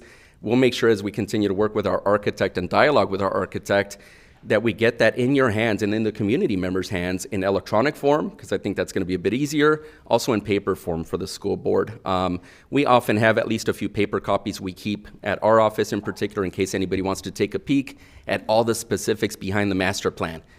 Some of those include, assessments of enrollment and capacity, site-by-site individual layouts and site diagrams with respect to every proposed improvement that we would need to embark on just to get us to where we want to be as a district, right, in terms of educational programs and offerings that we provide.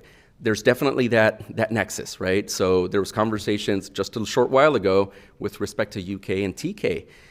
We know that in many cases, that's just one example, but there's several of them. We know that in many cases we need the facilities to be able to provide these type of programs and spaces, and I'll get into that deeper in the presentation as well. What you see in terms of the little bar graph or depiction here is 2 rows. For Dr. Benitez, they're in 2 different colors, but there's no emphasis on the colors. So really the top one is really just architectural type activities. These are the milestones that they had to hit and they have been hitting along the way. And the bottom section, and every one of those little circles, really just speaks to engagement activities. So we formed a number of different committees, some with district staff members, some with community members, and I'll speak more to the actual committees deeper into the presentation as well. But just wanted to highlight via one image what that looked like in terms of an actual schedule.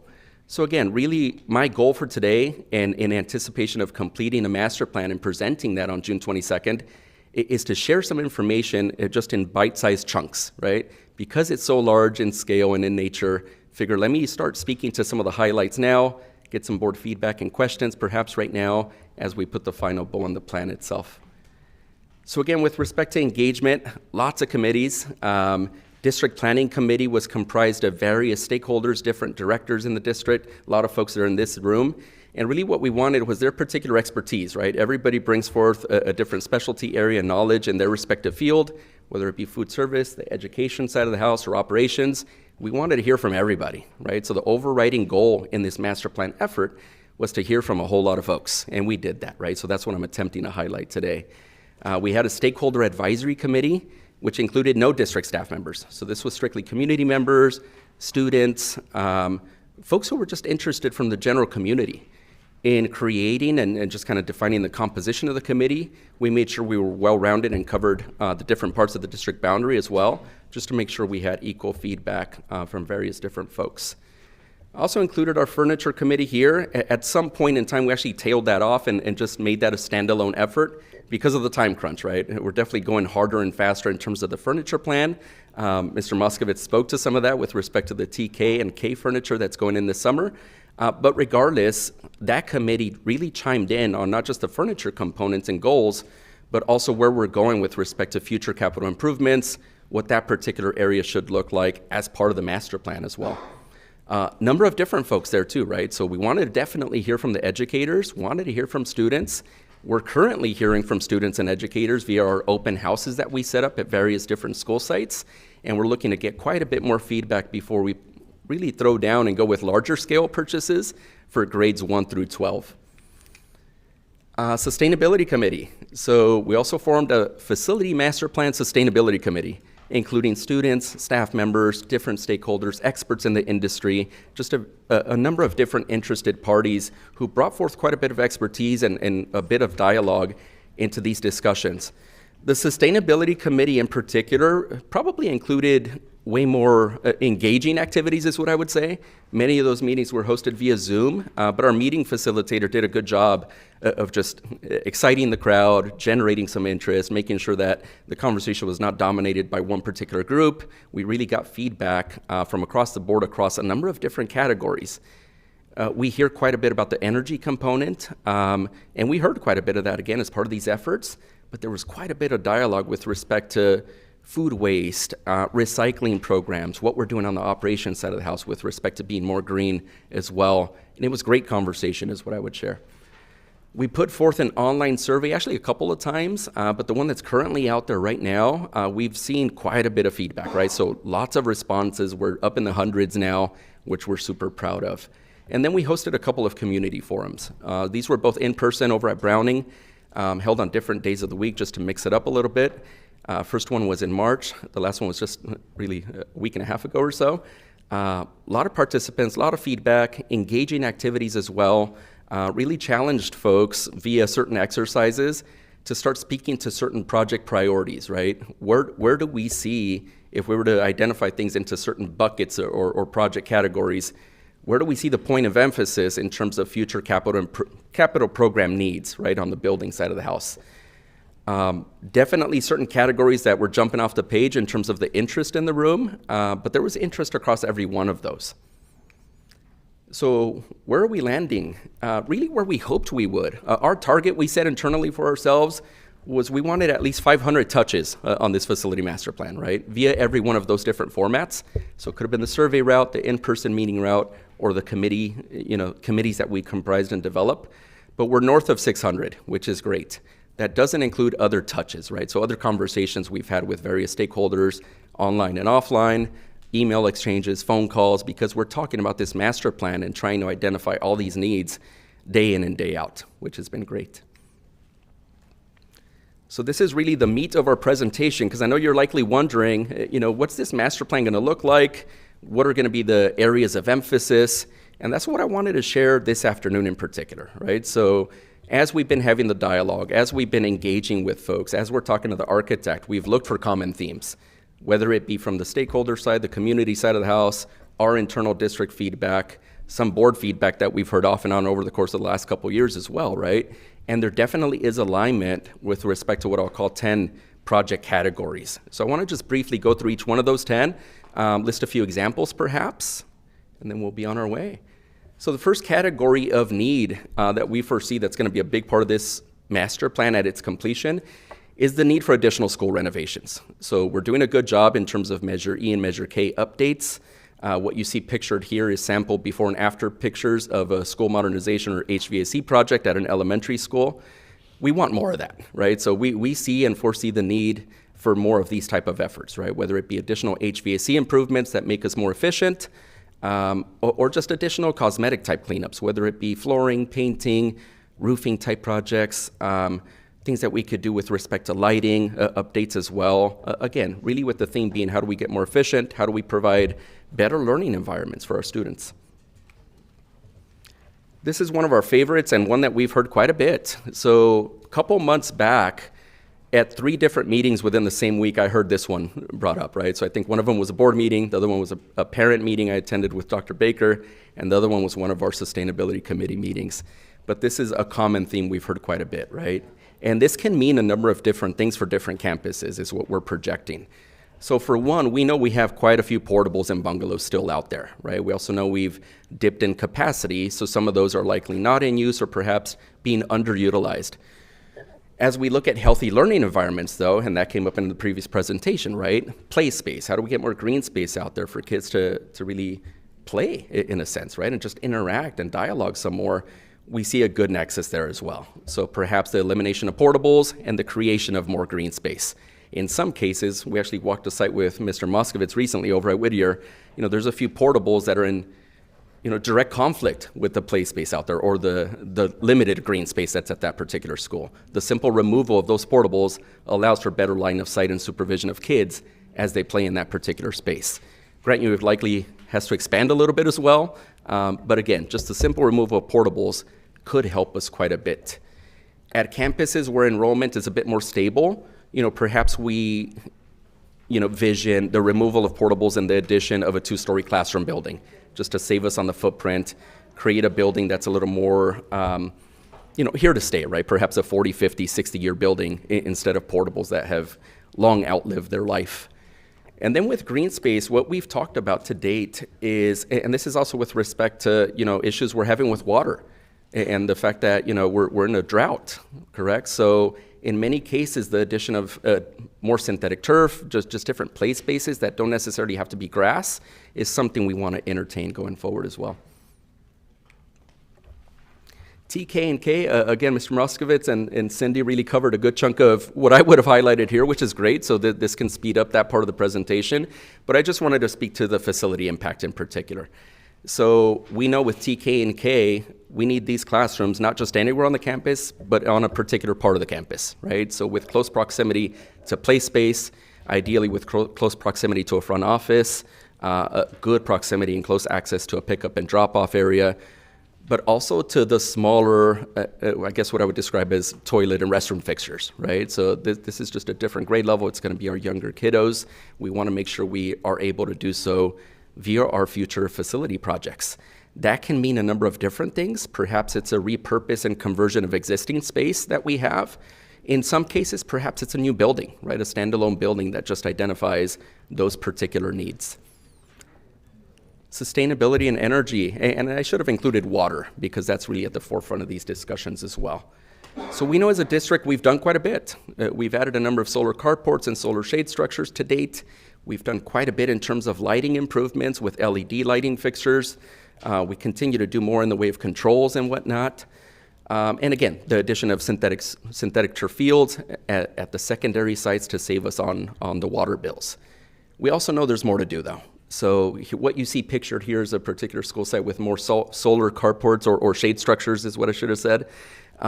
We know there's opportunity out there. So whether it be additional renewable type projects of this sort, additional projects to help us on the waterfront, but additional projects that I'll highlight at the tail end of this presentation with respect to what our modernization projects look like and just being more green in that respect. Health and fitness. Again, this was an area that was discussed previously, so I won't spend too much time here. But again, in terms of mental health and serving the well-rounded student, how do we provide spaces to get them to do something different, right? So whether it be outdoor play spaces, indoor play spaces, enhancement or improvements of our gym facilities. What you see pictured here is rendering of weight training space or a dance studio. How do we look at these different needs in the district and address some of those needs across the board? Within the campus safety bucket, there's quite a bit that fits in there. So what you see pictured there is one of our projects where we're adding electronic door locks at one of our pilot sites. We know that can be a project that grows some legs, right? So perhaps the addition of electronic door locks to give us those benefits across every school in the district. So again, just a short reminder in terms of what those benefits are: site access control, right? Who's where, who entered which building. What do things look like in terms of, the ability for us to lock down a campus at the push of a button remotely, right? And then the indirect benefits I described previously, folks wearing their ID badges at all times. That's just an absolute plus in that particular category. There's still additional work for us to do with respect to fencing. We know within this category we can likely identify needs with respect to parking and drop-off enhancements at a number of schools. Another tie-in perhaps to TK and K, because we know the younger kiddos aren't just dropped off at the curb, right? They're dropped off. There's some hand-holding of those kiddos as they go to and from the campus. We can identify those particular campus areas as part of our master plan. Tech improvements kind of goes without saying, right? So tech improves all the time, right? What we know as a district here is we have some aging infrastructure though. So some of our fiber, some of our cabling is really getting to the end of its useful life. As part of our modernization efforts, we can likely tie in some of those updates to those systems, right, as we go from school to school. Classroom technology, again, though, that's something we revisit in coordination and collaboration with our TISB department and a number of educators. What does a standard classroom look like in the future? So these are the type of things we're looking to incorporate into the master plan as well. With career tech, we've all visited a number of classrooms out there, and they're awesome, right? In many cases, they entail larger footprints, a larger space, a flex space of sort. But it also comes with high-tech, high-end machinery and equipment, really giving our students access to potential career pathways, which is incredible. And we see additional need in that respect going forward, perhaps even going down to the middle school level, not just the high school level. Community meetings. So here we are in a community meeting, right? So we have access. We've had conversation in the past with respect to, even board meetings. How do we have board meetings in a central space so we get more community attendance? That's ideal, right? And then that gets us more efficient and more in touch with the public. We know we have certain facilities in the district where we offer professional development and staff development and training, such as TRC. A lot of us attended that facility recently for the classified celebration. You've seen some of those buildings, right? So the training rooms, the larger spaces are in decent shape, Several of those other spaces, though, have outlived their life as well. So we know we can do more going forward with respect to just staff development, professional development, and community meeting space. And then the last category, I believe, is our updated library and media centers. Pictured here is Jordan High School. So again, just full transformation of the space, going away from the traditional library with a whole lot of book stacks and books across the entire footprint. Still keeping some of those book stacks along perimeters of the walls in those particular spaces, but creating a space where students just want to gather, perhaps charge a device, work on a project. More Barnes & Noble and Starbucks-like is the way we'd like to describe it, right? And that's really what you see pictured here. Our thought is we can do quite a bit more of that across several campuses. So I'm going to switch gears, only a couple more slides, and then I'll field some questions. So again, I mentioned early on in the presentation how sustainability was part of this discussion just at every turn. Several of those project categories include a touch on sustainability, right? Whether it be modernization of spaces, the actual one labeled more renewables and sustainable type projects. There's sustainability across at least half of those, if not more, right? These are the three primary groups that we've engaged with over the course of the last year or so, is what I would describe. Green Schools Campaign, who we've heard from, awesome group, student-led effort. It's been great to engage with the kiddos. They just impress us at every turn as well, right? So we've engaged with them quite a bit via a number of meetings, some email exchanges, Zoom sessions. There's also overlap where some of these members of these groups or committees kind of sit in on one or two of these, but regardless, just great dialogue to date. With the FMP Sustainability Committee, that was a new committee we formed, just including different stakeholders that I described previously. But again, really great to get the information and dialogue from industry experts, parents that were in the room that also serve in this particular industry. Great information that we've incorporated into the overall plan. And then want to give kudos and a shout out to Christy McFagan, who really leads the District Environmental Sustainability Advisory Group.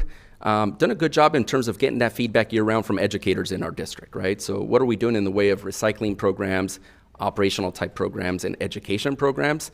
And it was good to get that particular feedback from that group just to tie in to the global conversation. So via those conversations, what we really started seeing in terms of alignment, and perhaps a recommendation is what I would describe, is revisiting an existing board policy. So Board Policy 3510, titled Green School Operations, was adopted by the board in November of 2019. That date always has significance for me. That was the first board meeting I attended as with Long Beach Unified. So I got to hear that conversation on day one, which was incredible. So again, not getting into the weeds in terms of the policy itself, but it includes every one of these categories, right? So here I've listed 8 of those project categories that are covered as part of that board policy as it stands today. So you see that it covers quite a bit of ground, whether it's operational type components, products and cleaning things that we use out there, recycling, which I've talked about, pest management practices, vehicle emissions. It's just all encompassing, which is great. And I think it's served us well and has guided a lot of what we've done. What we noticed, though, is perhaps in revisiting this policy and recommending an update to the policy is let's take this in a few chunks, right? A few bite-sized chunks as well. So what we're going to recommend is an update to the policy, which is the next slide, 3510.1, which we're going to recommend bringing forward on June 22nd as well. So this particular policy is going to have more of a focus on energy in particular. So there's been quite a bit of dialogue. We've heard quite a bit of feedback. We've kind of wrapped it all together and really attempted to digest and identify the particular areas of need and interest and what we can tackle via the proposed master plan update, right? So what we see here in terms of the energy section or energy policy that we're describing is 3 or 4 particular areas of focus. Our thought is we would then circle back and just continue to engage in dialogue with a number of stakeholders to talk about the other components. So the food waste, the operations, the vehicle discussions, every one of those areas just warrant additional dialogue. Because we've advanced the conversation so far on the energy side of the house, we feel more ready to get to this point. We want to dialogue quite a bit further with a number of different stakeholders before we bring forth perhaps another update to the policy to touch on all those other areas. So that's kind of where we are to date, right? So I'll just quickly walk you through some of the highlights of the board policy as we've currently constructed it, or the draft board policy. So again, an absolute focus on energy. and alignment with our FMP and excellence and equity policy. And you might ask, how do we do that, right? So what we know and what we've learned via some of those very conversations is the heat index is different across different campuses, right? Some campuses may have quite a bit of asphalt, not much play space. The heat index is just going to be different at that particular school versus another school. We know the water situation is different across different campuses as well. So this is where if we look at things through the equity lens, we can just identify and perhaps prioritize certain projects over others. Grant you, we want to get to every one of them and improve every school site, but as we identify and prioritize the priorities, as I often say, we're going to consider those type of factors. Second item addresses energy and water. We've had conversation with respect to purchasing renewable energy directly from our utility provider. That's something that would be encompassed as part of item number 2. For us, there's going to be just a good attention to detail and follow-up with the utility providers with respect to the rates. So right now, we know the rates for renewable energy would cost us roughly 8 to 10% more. Perhaps the market changes, though, right? As things continue to evolve, the climate crisis is what it is. We're hopeful that that changes, and that can make option 2 a little more realistic for us as well. With not option 3, but category 3, new construction, we're doing quite a bit, right? So we're modernizing schools, we're adding new buildings, including a new building over at Jordan, which is currently under construction. We know with respect to the projects where we've yet to hire an architect, yet to really start design efforts in earnest, we can make some changes sooner than later, right? So perhaps immediately following adoption of this policy, we fully transition to green building standards, zero emissions machinery and equipment, right? And we can certainly do those things, in particular where we've yet to design anything or implement the actual construction project. We also know we need to develop a phase-out plan. So there's several schools that we've recently modernized, and those include equipment that still entails fossil fuels, right? So we want those systems to live their life. Perhaps it's 20, 25 years later. Regardless, we want to develop a phase-out plan that we would share with a number of different folks and just demonstrate what that would look like in terms of number of years, when would those things happen.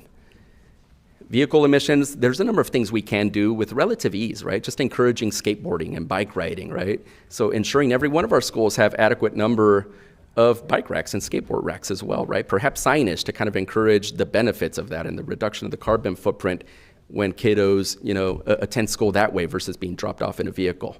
That's another one of those categories that differs from school to school, right? At some schools, we have quite a bit of our students being dropped off via a car. At other schools, we have more kids walking to school. And last but not least, the development of a sustainability task force. So we feel this is critical and important. What we're envisioning at this point is a committee similar to our Citizens Oversight Committee, where they meet roughly on a quarterly basis. We share information and just communicate and dialogue back and forth. Perhaps there's a development and submittal of an annual report that comes to the board for the board's information, and it would basically outline our progress and where we are with respect to sustainability projects completed to date, perhaps sustainability projects that are at the forefront in the years to follow. Next steps. So again, quite a bit of dialogue and feedback that we still need to secure, specifically in those other areas, right? The food service areas, the operations areas, the transportation areas, which is why we're really emphasizing board policy 3510.1 at this point in time, focusing on the energy piece. I was worried earlier when Mr. Suarez wasn't going to list a website, so I figured, good, I've got it as part of my last slide. So lbschoolbonds.net is where we want folks to go and give us additional feedback. So that's where we've posted the draft policy as currently constructed. We still want to meet with a number of different folks prior to June 22nd to finalize the language of that policy. But really just putting out there for the community as well. Feel free to comment, to email us, to call us, and let us know what you think in terms of the particular language. We're looking at finalizing the report, and again, presenting it to you in paper and electronic form. Really have the architect working hard and fast right now on an executive summary. And this would still be in the way of a 25 or 30-page report, but I think it's going to be something everybody can digest in terms of what this master plan looks like going forward. And last but not least, what we really want out of this master plan is for it to be a living document. So when I first was before the board and addressing this master plan topic, I talked about the 5-year cycle, right? So every 5 years, we as districts are charged with and tasked with updating facility master plans, which is a good point of reference, good point in time as well. We want to do more going forward, though. So we envision this plan being adopted, being approved, being put in motion but we're going to update it on a regular basis. So we'll assign staff members on the facility side of the house to really just update as we complete projects, right? So as we hear and gather information from the maintenance side of the house, doing actual updates to the report on a live basis. That is it. Can field any questions or comments. Just a couple things, Mr. Miranda. One is it would be helpful, given that, as you said, the facilities master plan is a huge document, and I'm going to actually direct it to Dr. Baker. If we could get it, since we have a lot of stuff at next meeting, any in advance, even if it's just in draft form, so that we can start looking through those. And then the second thing is, so is the recommendation that we approve the facilities master plan and potentially pass the policy at the next meeting? Okay. That would be our recommendation. That's We see sustainability absolute policy. alignment with both of those components, Okay. so that would be our recommendation. Okay. Colleagues? Yes, because we're talking about having green options and being cognizant of that. If we have a large report, maybe we just have it digitally and we save paper Absolutely. and just refer to it that way. We often produce it in both formats, right? So we'll have at least a few paper copies, but most folks will absolutely access the electronic format.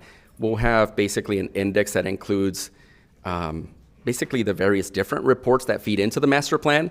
So a sustainability report that's a part of the master plan, right? That folks can just link into and access that particular area if that's where the interest is as well. I'm a little concerned about passing the board policy and the plan, given the amount of time left for input, when there hasn't been, they really weren't available before now. It very well may work out, but I'm anxious to see them all because it's important.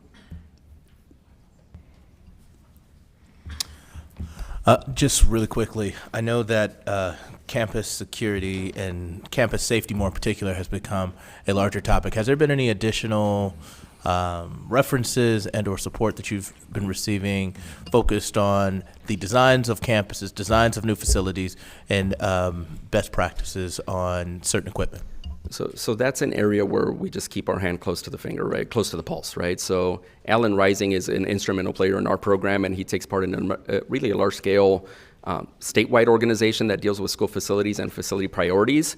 And we do as well, right? So as we continue to dialogue with architects and different folks in the industry, that's at the forefront of our discussions. So we've heard more lately with respect to the addition of cameras, right? Security cameras. There's a lot of districts doing things in the way of electronic door locks, which is something that was already on our radar, which is great. Several districts are having conversations about single point of entry, which we've done.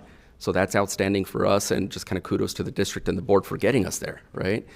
But there is additional things we can do, right? And that should be included as part of our overall plan at the tail end. Thank you. Thank you, David, for all the information. Just a technical question, because I'm a nerd. I went to lbschoolbonds.net and I don't see the draft. So I'm sorry. So there's an actual, so we include a number of tabs on the left side of our bond webpage. One of them says board workshops. That's where we dropped it. Apologies. And we'll clean that up as well, just to make sure the community can access that particular that'd area. be great. Thank you. Thank you. David, last request from me is much like what we've been doing with our student outcomes data, that we don't sort of get it all in one big chunk. I know that we have to do it this time because of the approval of the facilities master plan, but there's at least two strands that I would be hopeful that we would be getting ongoing updates. One is the question that Mr. Miller just asked. So because of our rising interest around school safety and campus safety, all right, if we could just get ongoing updates, not necessarily as a part of your overall facilities updates, but just in snippets. Right, you touched on the single point of entry. Mm-hmm. Right, you touched on the camera. We know that we, used $11 million 4 years ago to secure our gates around our campuses. So I know that those are questions that we're getting from community members. I'm sure they're coming up from your perspective as well. So I think it would be a good idea from time to time to give us updates on that. And then, as you pointed to, our sustainability efforts, right? Because that's something that we know is with us here to stay. So thank you, David. Appreciate you moving through the slides quickly. Dr. Baker, I'm going to suggest that we take a stretch break here. Let's do 10 minutes, and then that way we can sort of get going again with our rest of our, actually, so I will adjourn our special meeting, and we will reconvene at 5:10 for our regular meeting. Thank you. Thanks again, Mr. Miranda.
Good evening, everyone.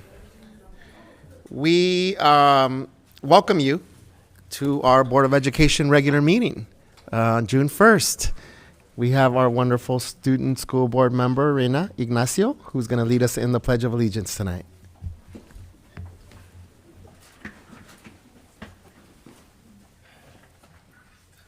Right hand over your heart, ready to begin. I pledge allegiance to the flag of the United States of America and to the republic for which it stands, one nation, under God, indivisible, with liberty and justice for all.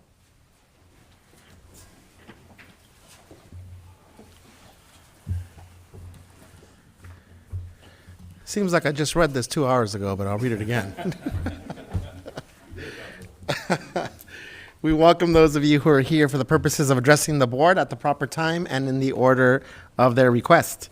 If you wish to speak during the meeting, please fill out a form indicating your name and the agenda item you wish to address. I have a stack of public comments here. You may also request to give testimony on an item not listed for discussion today. However, full discussion on any items not listed on the agenda will have to be delayed until such a time as they can be publicly posted in advance as a regular agenda item. If you wish to ask questions, please address them to the chair and not to individual members of the board or staff. The board met in closed session regarding matters listed on today's closed session agenda and wishes to report that no reportable actions were taken. Sorry, folks, we just ended a special meeting and now we're reconvening to this regular meeting. So if I'm a little bit off, it's because we're in back-to-back meetings. Next item is public hearing. We don't have any comments for public hearing, right? Okay. So this time had been set aside regarding the following local control accountability plan. Is there anyone here that wants to speak to that item? So I declare the hearing closed. And the adoption of the budget for fiscal year 2022-2023. Anyone here who wishes to speak on that item? So none. And I also declare that hearing closed. We will move on to call for agenda items for separate action adoption of the agenda as posted. Dr. Baker? Thank you, Mr. President. I would like to pull item 13.1 and also move item 15 to follow the approval of minutes 12.1. Move approval of the agenda as amended. Second. Any discussion? So let's take a vote. All in favor? Aye. Aye. Any opposed? No abstentions? That passes 5-0. Approval of minutes. Move approval. Second. Any discussion? Let's take a vote. All in favor? Aye. Aye. Any opposed? No abstentions? That passes 5-0. And then that brings us to our school board, our student school board member report. Ms. Ignacio. Good evening, everyone. My name is Reina Ignacio, current ASB president at Poly High School. I'm very thrilled to be here today. Thank you so much for having me. This past spring semester, ASB has put together several events such as the Winter Formal Dance, Intercultural Fair, and our annual Jackrabbit Pageant. In March, our formal event hosted 350 Poly students. It was wonderful to bring back this formal event after coming back from the pause we had in January.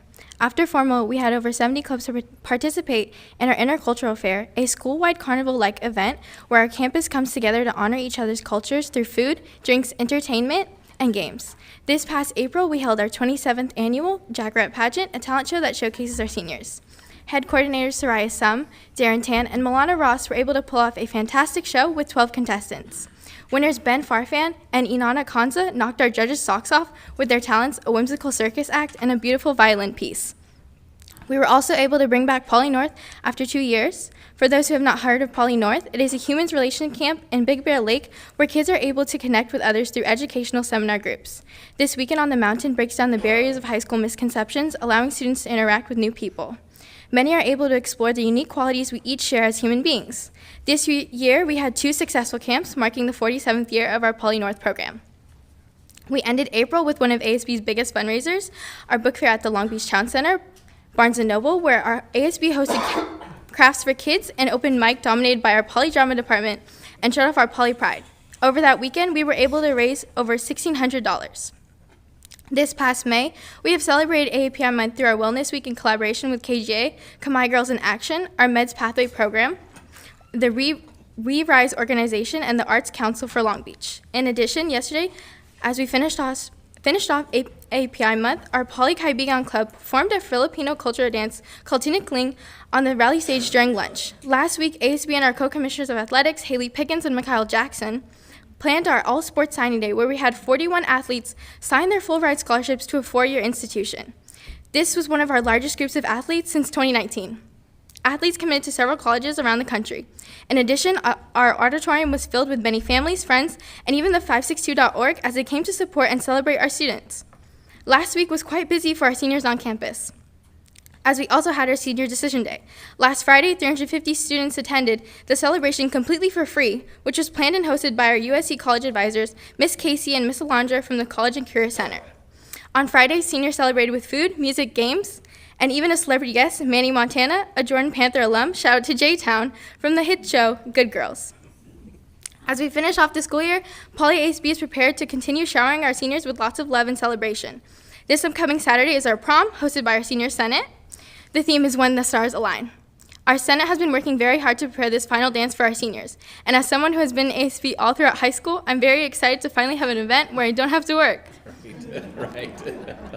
To end off our school year, seniors will also have the chance to participate in our grad night, senior breakfast, grad walk to Roosevelt Elementary, senior picnic, and of course, graduation. The class of 2022 has much to look forward to as we finish off our final year of high school. While we celebrate our seniors in this final month, we would also like to acknowledge the underclassmen. For the rest of campus, our Poly Pathway presidents have planned an upcoming movie night this Friday in collaboration with our ASB. Each pathway will be participating, selling different snacks, desserts, and drinks, and we will be screening Avengers Endgame. The Poly student body has a lot to look forward to this June. Thank you for always supporting our students and lifting our community to do better for each other. As our activities director, Mr. Puth would say, go Jackrabbits. Amazing stuff going on at Poly. How are you feeling 2 weeks away from the end of your senior year? Kind of nervous, but excited to end high school. Yeah. What are your plans? I'm going to be attending Cal State Fullerton with a major in Human Services Elementary Education. Awesome. Mr. Zaid. And who's here with you, Rena? Oh, Mr. Salas is here in the audience today. Mr. Salas, thank you. There we go. Comments, questions, colleagues? So I did have a question. Yes. With, 2 weeks left? Mm-hmm. There's a number of things that you said are going on. So Prom, we have got the prom, grad night, senior picnic, senior breakfast, and then our grad walk to Roosevelt Elementary. Of all of those things, which one are you most excited about? Probably prom this Saturday. Is it? Oh. Of course. You already jazzed up, ready to go? For the most part, yes. Yeah. Prom's amazing. I love the fact that you didn't have to work at that event. Yeah. My final celebration this year. Yeah. Well, congratulations. You're Thank going you. to be an amazing addition to CSU Fullerton. And then hopefully someday you come back as an educator to our district. I would love to. Yeah. Thank you. Well, there's the person you need to know right there. Tap Mr. Zaid on the shoulder. Yeah. So we're going to start our meeting. If you're more than welcome to excuse yourself. We know it's school night, and it doesn't sound like you have anything going on at Poly. Anyway, so thank you for being here. Thank you so much for having me. Thanks. Thank you. Congratulations. We will move on to our recognitions and acknowledgments. Classified Employee of the Year, Mr. Idson.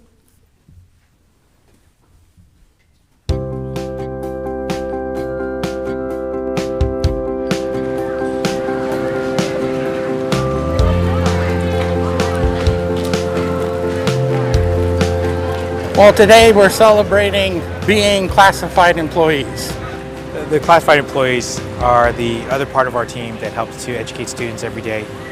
They come to work, they do a lot of the different functions other than just the classroom. They keep our schools clean, they supply our schools, they help to keep our budget straight. The classified employees are like the glue that keeps everything together, keeps everything working. Without us, there'll be nothing. We keep the lights on.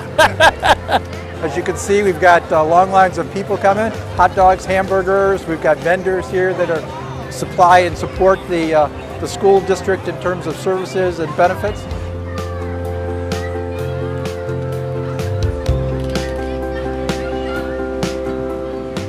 From these nominees, our committee that we have recognized a group of finalists who stood out in their nomination as reflecting the various ideals of the Classified Employee of the Year. We have a very elaborate process where we have other employees, could be teachers, could be administrators, other classified employees can nominate people for their Classified Employee of the Year. We have a committee that reviews every single one of them, and from there we come up with finalists. It's because they reflect a lot of the values that we see that are real important for employees. I'm very happy, but I'm surprised, pleasantly surprised that I got picked to be to be the Employee of the Year. So kind, very kind of them. I'm so thankful to everyone that gave me such a recognition. This is a great honor that I couldn't even forget. It just adds to the sociability and the community that we have and the spirit of what Long Beach is all about. I just like to see the fact that the classified employees were all able to gather together and just connect with one another. And in some cases it's reconnecting. It's a really family type of atmosphere. And there's just a lot of enjoyment and celebration and a little bit of exhaling from a very tough time in the last couple of years.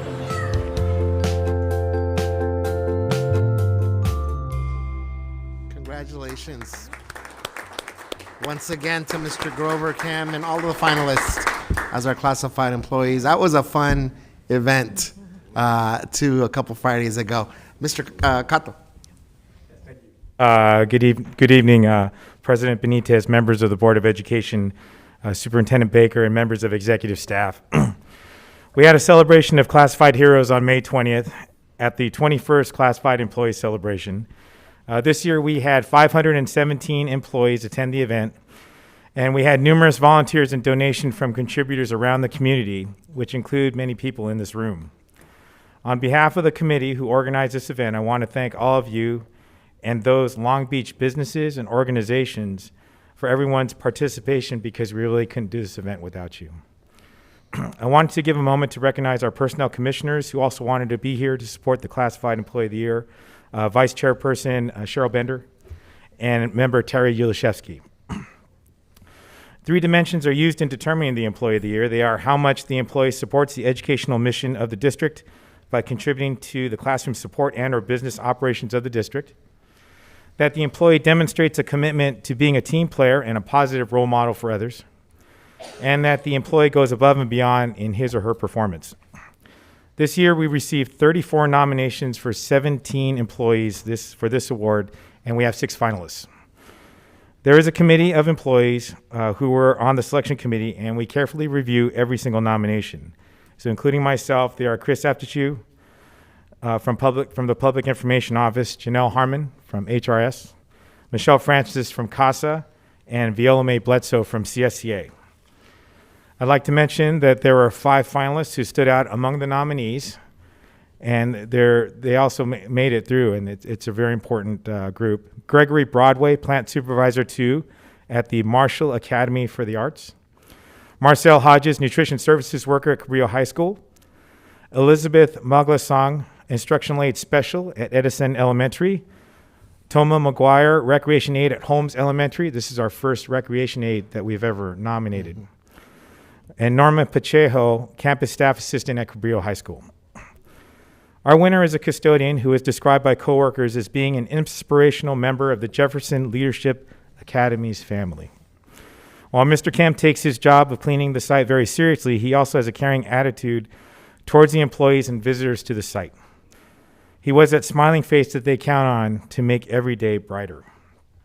Some staff members could actually not recall this employee missing any day of work ever. The words helpful and generous were additional adjectives used to describe this employee. When staff needed a reminder about an important task or event at the school, Mr. Kem made sure to leave a note they call a Groverism so that no one missed out. Grover responded to whatever task another staff member needed, whether it be to beautify a classroom or to move furniture. This candidate would walk employees to their cars at night and complete tasks in such a short period of time that everybody swore that there were 2 of them. A memorable moment was when this employee purchased bottled water during the heat wave to stock the staff refrigerator for everyone to use, and then kept reloading that refrigerator throughout the entire heat wave. We should all be fortunate to have such a member of staff on our team. So Grover Kim from the Leadership Academies is our 2022 Classified Employee of the Year. He could not be here tonight. However, in his place, Mr. Dwight Kaufman, the plant supervisor at the school, and Grover's immediate supervisor is here to be recognized on behalf of Mr. Kim. So he has a few words.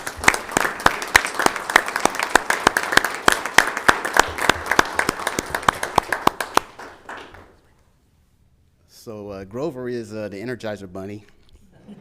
He does everything. And I'm emotional because when I leave, I can trust that everything's gonna get done. And I always thank him, I always tell him how much I appreciate him. And then back in December, I think I emailed Mr. Cotto and figured out when was the nomination gonna take place, and so I could start the process, because I had to find another way to thank him. And he really didn't want to come to the celebration. I was like, no, you gotta go to that. And he really didn't want to come here tonight, because he just wants to work. He doesn't want to be in the limelight or being recognized. So he's really shy. So I said, he does way too much for me to force him to come here. So I'm here to say thank you. Thank you to him, and thank you guys for giving him the award. Thank you. Ken, can I ask one thing? I'm going to ask my colleagues here, since he's not able to be here tonight. Can we make sure that he watches tonight's video? And I'd love to give him a standing ovation in appreciation for everything he does for our district.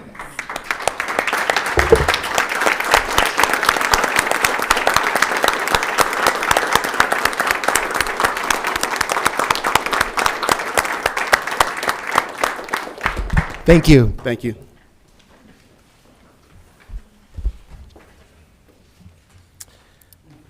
Our next item is our National Board Certified Teachers. This is also a video recognition of nationally board certified teachers, but I'd like to recognize, I believe Ryan Ung is in the audience out there. Thank you, Ryan, for being here as we acknowledge nationally board certified teachers. Ryan is the program coordinator in the Office of Curriculum Instruction and Professional Development.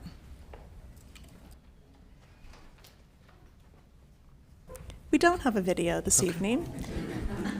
So Ryan, come up so we can thank you on behalf of the Nationally Board Certified Teachers. Come up to the podium. I know that we'll be offering a set of signed certificates for teachers who are first-time recipients of National Board Certification, and also those who have renewed. Those have been signed by the board president and myself. So we'll send our regards to all of them and thank them for their service. Okay. Thank you. Thank you. Wasn't expected to speak, as you can tell, but yeah, thank you for this opportunity on behalf of all the National Board Certified Teachers, those that are newly certified. And we also have 2 groups, those that have maintained their certification to continue their professional growth for the next 5 years, and those that renewed their certification to for their certification in the last 10 years. So thank you for that opportunity, and thank you for recognizing them. Thank you, Brian, and congratulations to you and all of our National Board Certified teachers. Yeah. Dr. Baker, can you say a few things about what that National Board Certification is? And you're welcome to come up and correct me, but National Board Certification is a process that teachers choose to go through that takes them through an opportunity to reflect on their practice and then to provide several essays and reflections of their classroom, including video analysis of their own teaching that gets reviewed outside of the district by an impartial party, so to speak. There are different components of that certification that some teachers persist in having to redo sections until they pass the certification process. And then after they're nationally board certified, they provide services in the district beyond the traditional school day that comes because of the expertise that they've gained by going through the process. Amazing. So going above and beyond the impact that all of you have on our students. So thank you and congratulations once again. Do we have a video for student, staff, and school celebrations? Thank you, Mr. Edson. K1 King, and I'm currently a senior at Avalon High School. K1 is a product of the inner city. I'm born and raised in Nicholson Garden Projects in Watts, California. I actually had a train accident where I lost both of my left limbs at 9 years old. I've had one arm and one leg, but been pretty resilient, still play basketball, still do the same stuff as any other person. The challenges are both mental and physical. Just the emotional bearing of, oh, what's wrong with him? Why is he different than us? And just the physical, like, pain of it all too. Just learning how to walk again. Coming to Avalon taught me how to live, right? Because coming from the projects, you're exposed to bad things at a young age. I never had like a really loving family, but I met a friend here. She kind of invited me into her family, so I got a family now. I'm kind of getting introduced to the real life just in this small community, if that makes sense. I really learned how to live here, to be honest, the right way. Wow, big props to K1.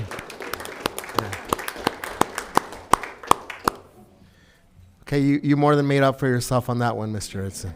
Thank you. Next, we have public testimony on items listed on the agenda. We have none, just to confirm. Okay, thank you, Leticia. And so that will move us to public testimony on items not listed on the agenda. And we'll start with Diana Michelson. Hello, everyone. Good evening. Thank you. My name is Diana, and I'm a student at Long Beach Polytechnic High School. And I know you've all heard from me a lot, but I just wanted to give you a recap of my last couple of months. In fact, probably why you haven't seen my face for the last couple of weeks. I'm sure you all missed it. But I was recently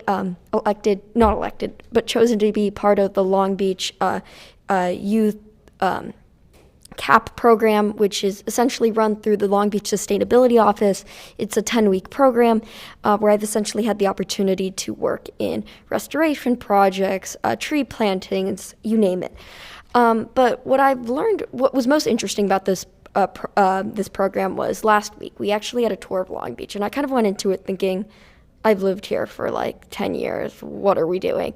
But it was actually the most I've learned ever. In the span of 2 hours, we went from downtown Long Beach, we drove past the multi-million-dollar houses, then through downtown Long Beach, seeing all the new construction with the Billie Jean King Main Library and the park. And then we went to the port. And I think that first, it's really important to mention that there are a lot of things to be proud of in our city. I'm not sure if you're aware, but they actually installed a new terminal there that is almost completely automated. So that reduces, greenhouse gases. It's electric. It uses electricity. So once again, no more natural gases and less fossil fuels, and a greater opportunity to transition to clean energy. But then we went to the other side of the port, and then we went to I forget the location, but exiting towards just right where Cabrillo is. And there's an affordable housing unit there called Century Villages at Cabrillo. It's right off the freeway, the 710, sorry. And the way the people living there were described were air filters. They're air filters for the rest of our community. And it's a disturbing thought, and it's even more disturbing when you look at the map and you see that Cabrillo High School is right there. Elizabeth Hudson Elementary School is right there. Frankly, we are right next to a port. Not a port, but I'm sure if you go outside, you'll see all the shipping containers. We are breathing this in, and it's a social justice issue. It is a human rights issue. It is a problem, and I'm here to speak on behalf of the Green Schools campaign and to encourage all of the board members to not only support the 100% clean energy resolution when it comes to the board in 3 weeks, or hopefully 3 weeks if everything goes as planned, but also to push for more, because 2030, 2040, which is still in the air, I know we're still working for it, it's just the minimum. So that's it for tonight, but just keep the fight up. Please, make our students proud. Thank you. Thank you. Next, we have Lauren Griffith. Good evening. Hi, my name is Lauren Griffith, and I am a student at Polytechnic High School. I am also a resident of Carson, and recently I've been becoming more involved in our environment and becoming more aware of the dangers posed by the refineries and the factories in the surrounding areas. So after looking into it, I became really scared about the direction that our planet is going to. And I have a grandma that lives in the area, and I have a lot of friends that have asthma and other issues. So I'm really worried about their health. So while I'm excited to see the change that's happening within the district, after looking at the current board policy, I'm worried that a policy without a timeline isn't saying much.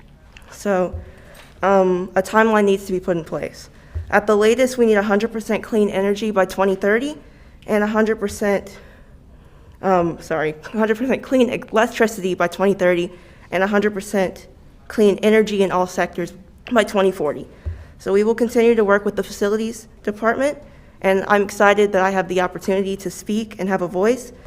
But the decision makers in the room, we are urging you to do the right thing. Thank you. Thank you.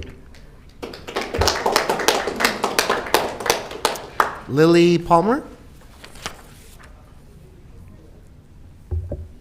Good evening. Good evening. Hello, LBUSD board. My name is Lily, and I'm a sophomore at Millikan High School, here with the Long Beach Green Schools campaign. I would like to begin by saying thank you for the opportunity to attend the Facilities Master Plan Community Forum at Browning High School. I hope that the district will continue to listen to these voices, both those of experts and non-experts. There was a clear desire in this forum to be innovative and ambitious moving forward, and we hope that the district will continue to take this into consideration. I would also like to say that we're grateful for the opportunity to be included in the revisions of Board Policy 3510. We are aware that there is still much to be discussed and decided in terms of the policy, such as the development of recycling goals and how to structure the policy. However, we would like to reiterate the importance of including 2030 and 2040 goal dates, and as I mentioned earlier, the importance of being ambitious with our goals. Without ambitious deadlines, there is a lot of room for procrastination. Even if we do not meet the goals we set, we will make much more progress towards them if we are ambitious, and this is a necessity. We urge you to make the right decision for the district and vote yes on the board policy amendments. Thank you. Thank you. Next, we have Angelique Patterson.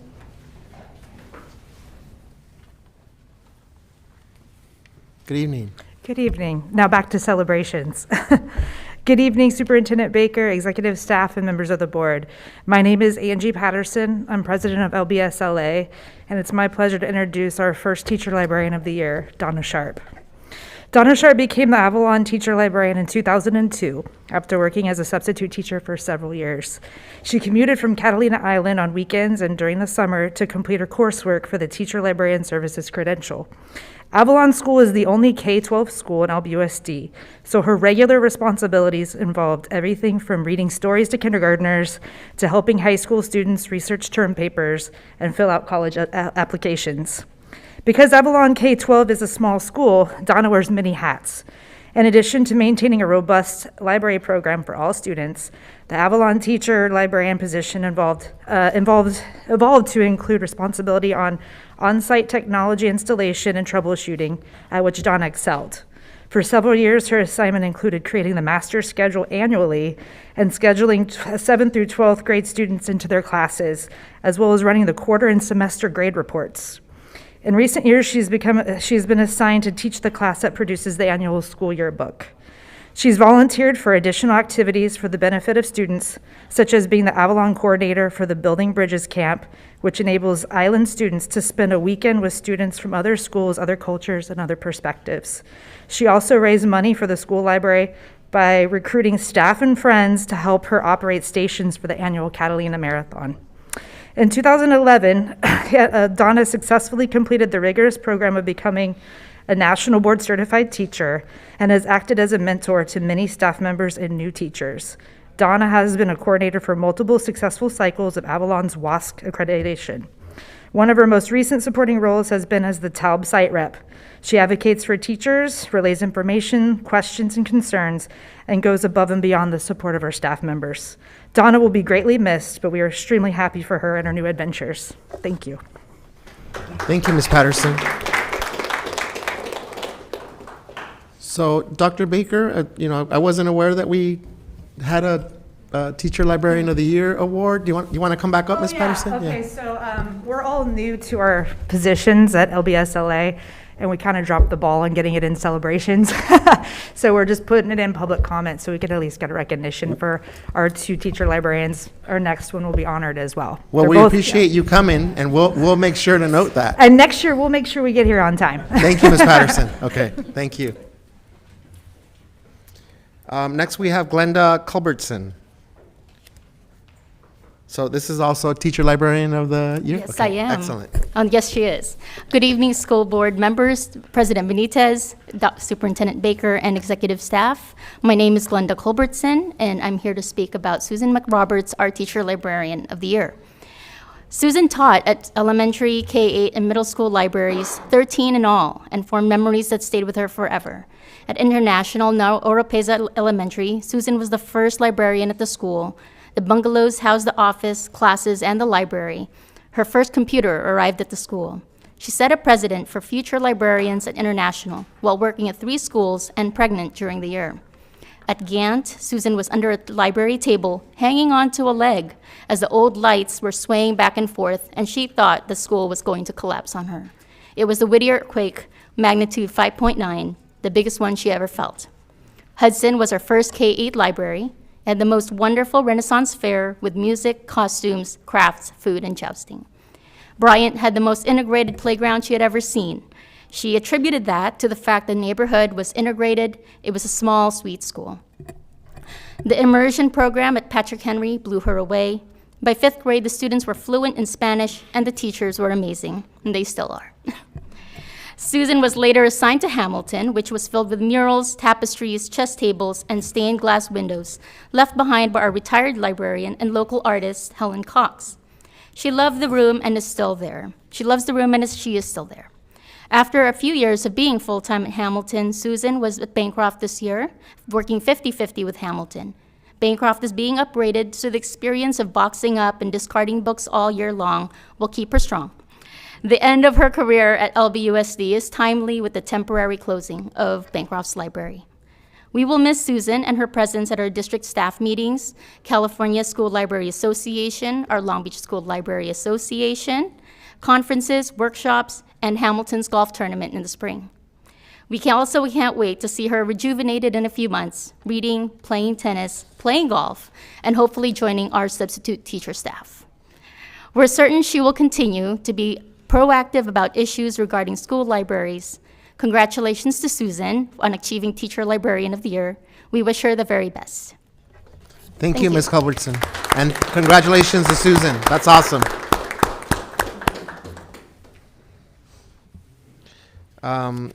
Tim Gilmore.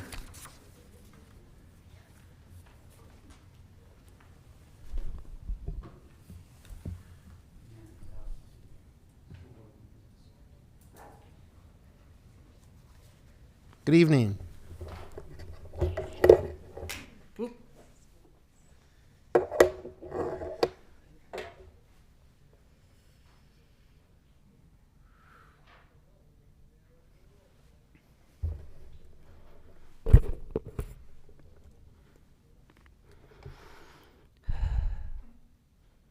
Hello, good evening. My name is Tim Gilmore. I started a 501(c)(3) called Long Beach Poly Alumni Association in 2011. Tonight I want to talk to you about getting Poly High School approved by Long Beach Unified to have a limited amount of games, home games, to help the program save some money. So as you know, the football program costs about $100K to maintain.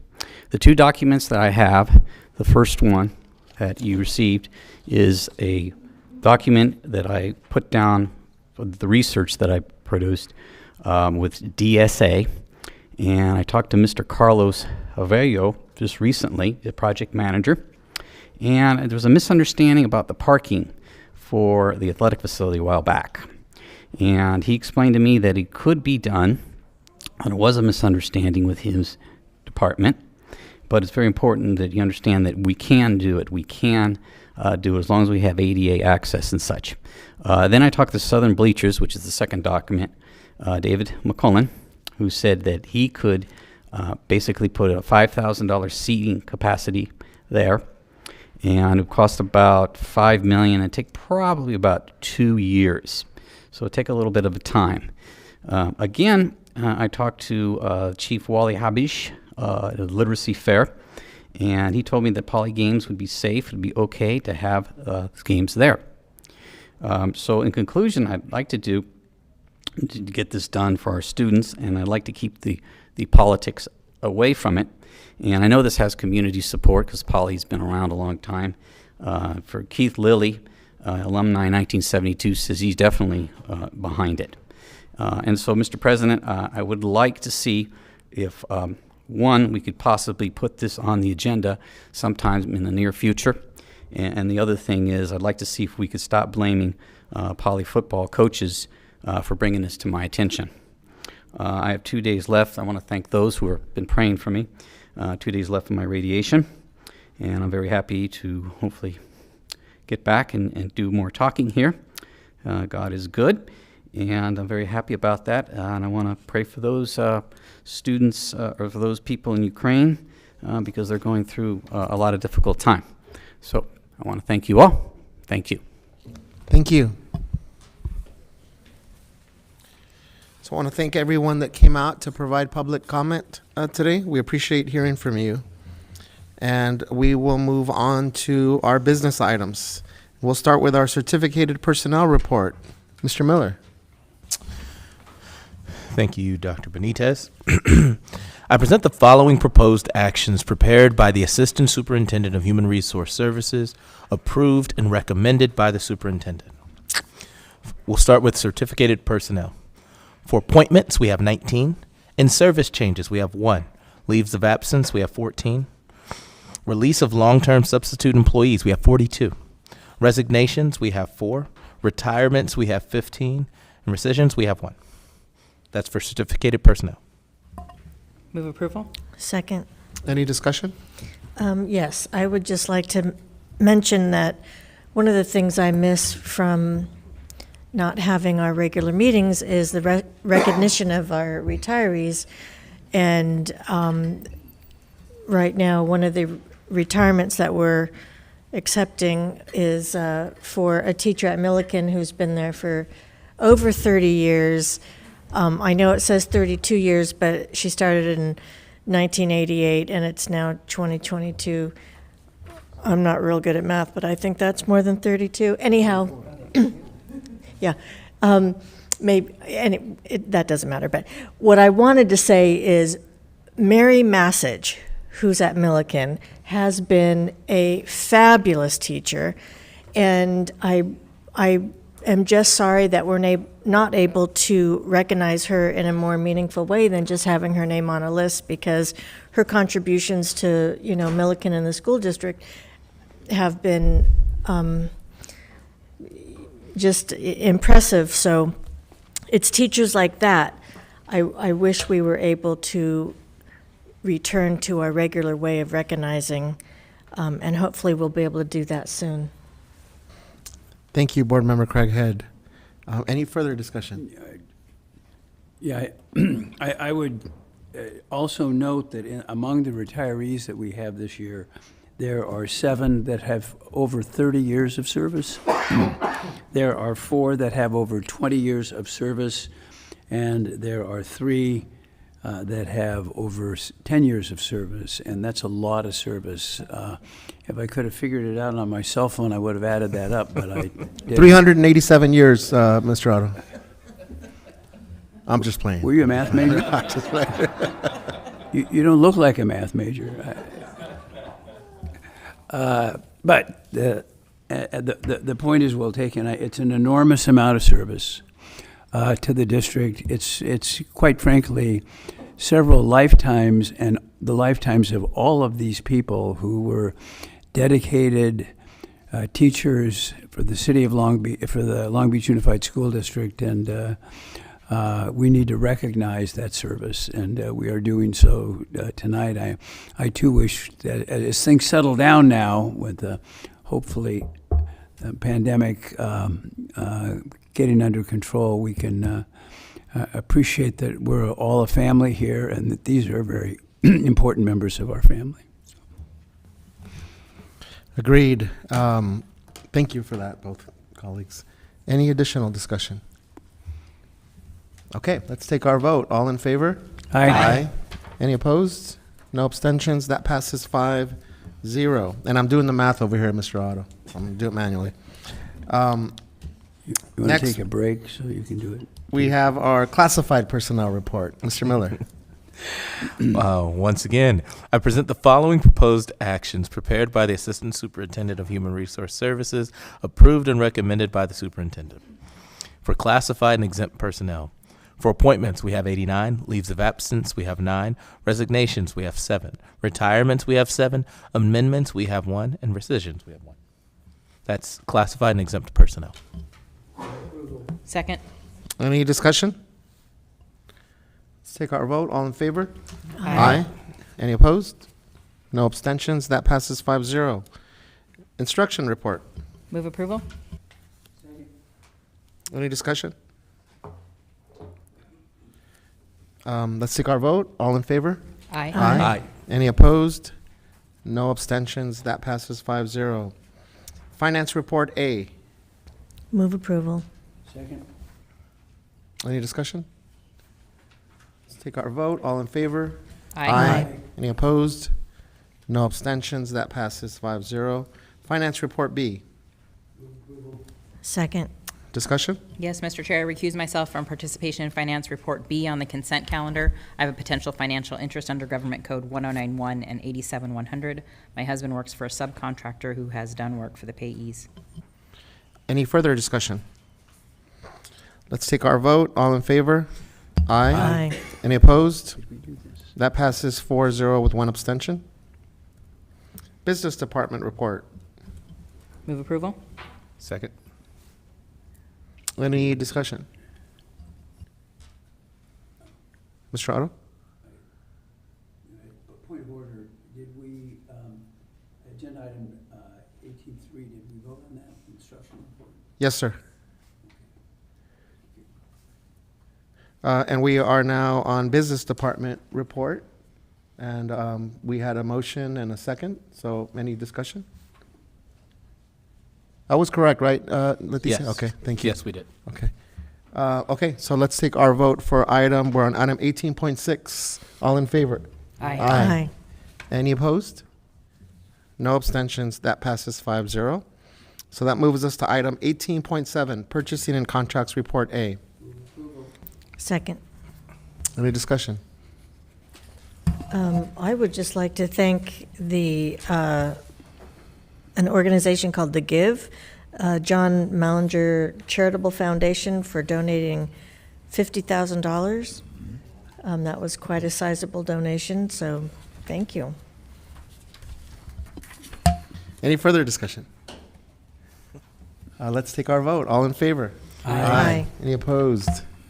No abstentions. That passes 5-0. Purchasing and Contracts Report B.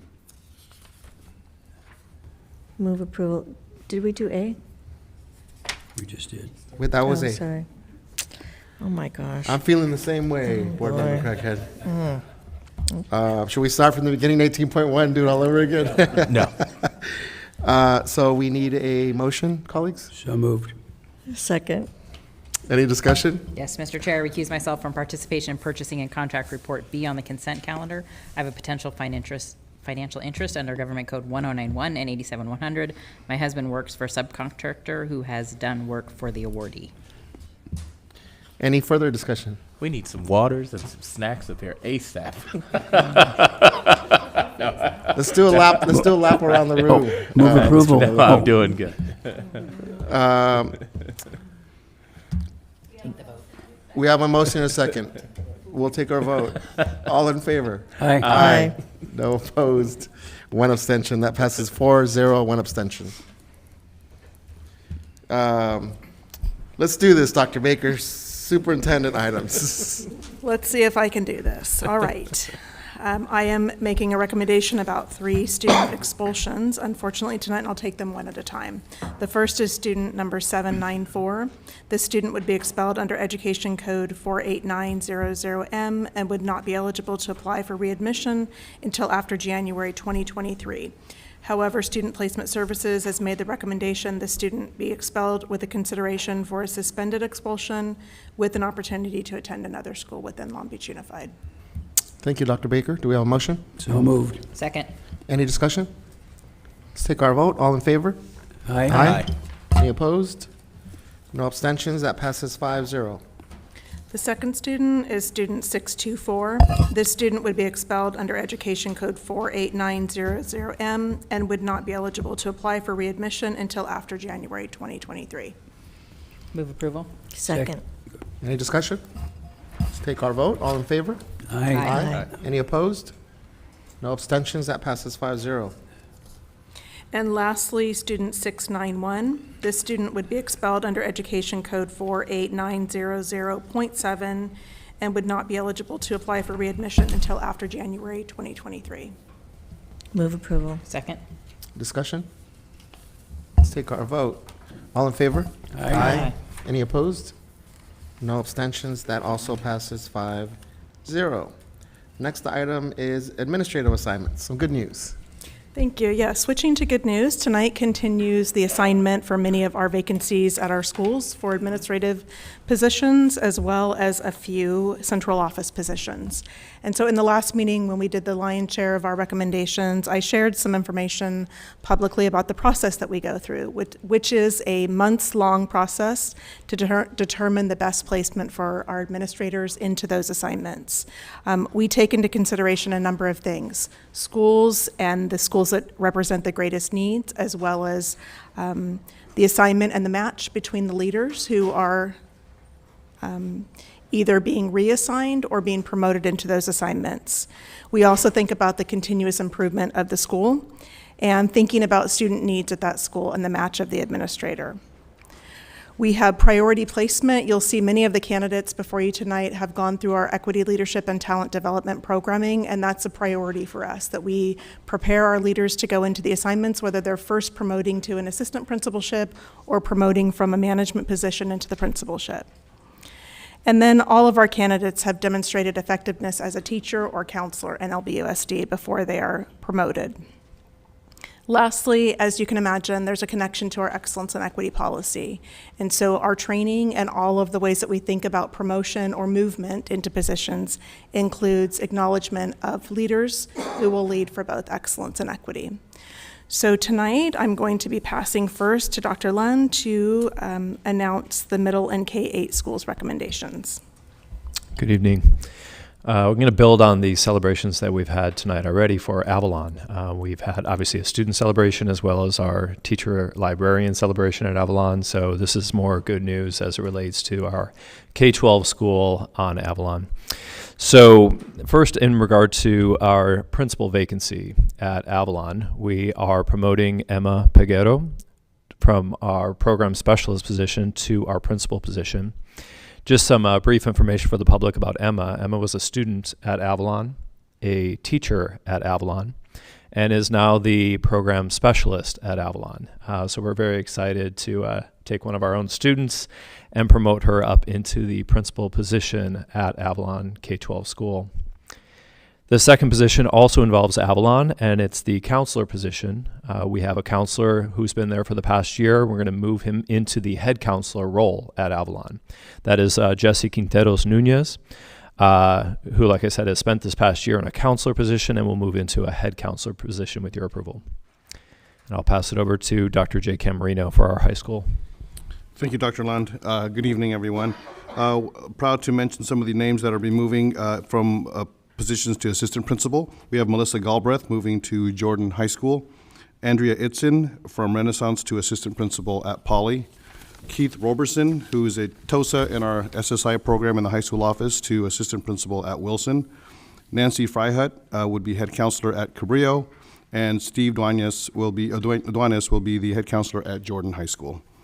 Also want to mention two of our critical members of our high school team who are a part of our SSI program, Male-Female Leadership Academies, and our math collaborative are Dr. Margot Atkins-Jackson, to program administrator in the high school office, as well as Dr. Kimberly Johnson, to program administrator in our high school office. And the last recommendation this evening is for Katie Hickox, who currently is Assistant Director in the Equity, Leadership, and Talent Development Office, taking on an expanded role as the Program Administrator in the Equity, Leadership, and Talent Development Office. Move approval. Second. Any discussion? I just would like to make one quick point, and that is, I really appreciate the way that we're doing this now, that historically we didn't have the deputy superintendents talk about their areas and the process that they've gone through to make these assignments. Excuse me. And I think what's important about it is it emphasizes how everybody works at this and tries to make the best possible choices or matches, if you will, for new assignments. They take it very seriously. It goes on for much longer than a month. And I think that the district feels very good about this, and they should. And by allowing the deputy superintendents to say who their what changes, administrative changes they are approving, it just emphasizes that and lets the public know that we're on the job. So that's all. Thank you, Mr. Otto. Any further discussion?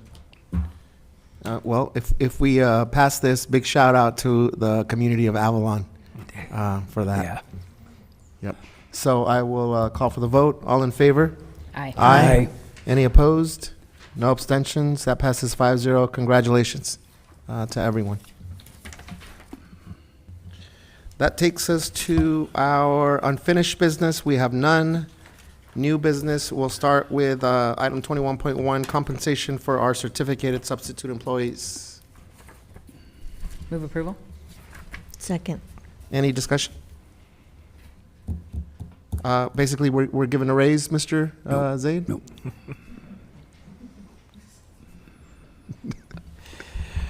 No, this increase was approved actually last year, but it was approved for 1 year only. Okay. So we're bringing it back before the board so that it can be ongoing. Thank you, Mr. Zaid. Just seeing if you're still with us there. Absolutely, and the years of service for the teachers was 405. I got 419, so I must be really off. I did it. But I was close to the original 387. No, I was closer with your tally. Thank you, Mr. Zaid. Any other discussion? I have a question. So I do remember doing this last year. That was for 1 year. We're voting tonight to make it ongoing for another year, or just ongoing? So just to be clear. So this is the rate it will be ongoing. Yes. Okay, thanks. Effective July 1st, 2022. Unless the company, that's right. That's right. Any other discussion? Well, I would just make the point that we really like this item over here. Sorry, Mr. Otto, go ahead. I just make the point that what this is a vote that shows that we're very interested in maintaining a very high quality workforce in a very competitive environment, and we're doing everything that we possibly can for our students. And I think that everybody out in the community and teachers that may want to work here should know that. Thank you, Mr. Otto. Anything else, colleagues? Let's take our vote. All in favor? Aye. Aye. Any opposed? No abstentions. That passes 5-0. Next item is resolution number 060122-A, a resolution of the Governing Board of Education of the Long Beach Unified School District regarding the education protection account for fiscal year 2022-2023. This is a standard thing that we do every year. So I will entertain a motion. Move approval. Second. Any discussion? Let's take our vote. All in favor? Aye. Aye. Any opposed? No abstentions. That passes 5-0. Next item, resolution number, 06122-B, giving authorization for temporary cash borrowing between funds. Move approval. Second. Discussion? Just to clarify, this is something else we do every year. Yes. So this is just an annual thing. It is June. I have a joke, but I'm going to keep it to myself tonight. Please. I'll call for the vote. All in favor? Aye. Aye. Any opposed? No abstentions. That passes 5-0. Our last item under new business, resolution number 060122-C, a resolution of the Governing Board of Education of the Long Beach Unified School District superseding resolution number 060221-C and establishing revolving cash fund for the Long Beach Unified School District. Move approval. Second. Any discussion? All in favor? Aye. Any opposed?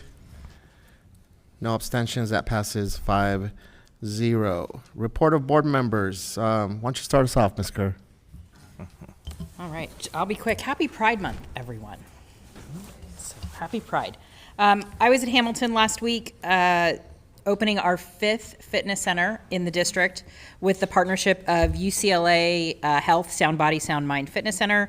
And this time, special thanks to the Gunther Foundation for making it happen for our students at Hamilton. If you haven't been into one of our fitness centers, I highly recommend it.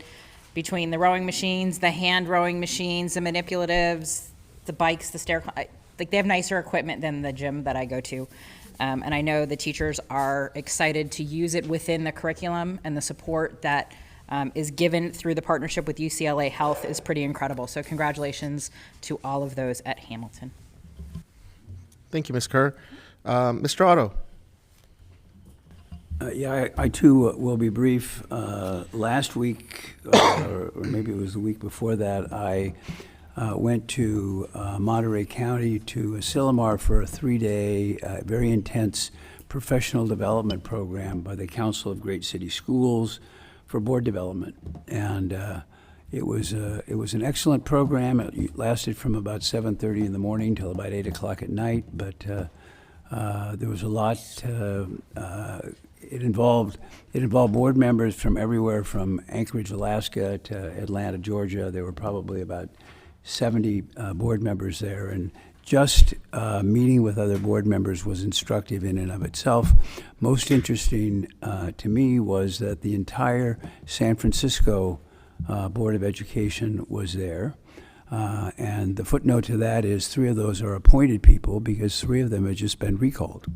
And in addition to that, the recently appointed or hired superintendent who had been at the Hayward Unified School District was also there.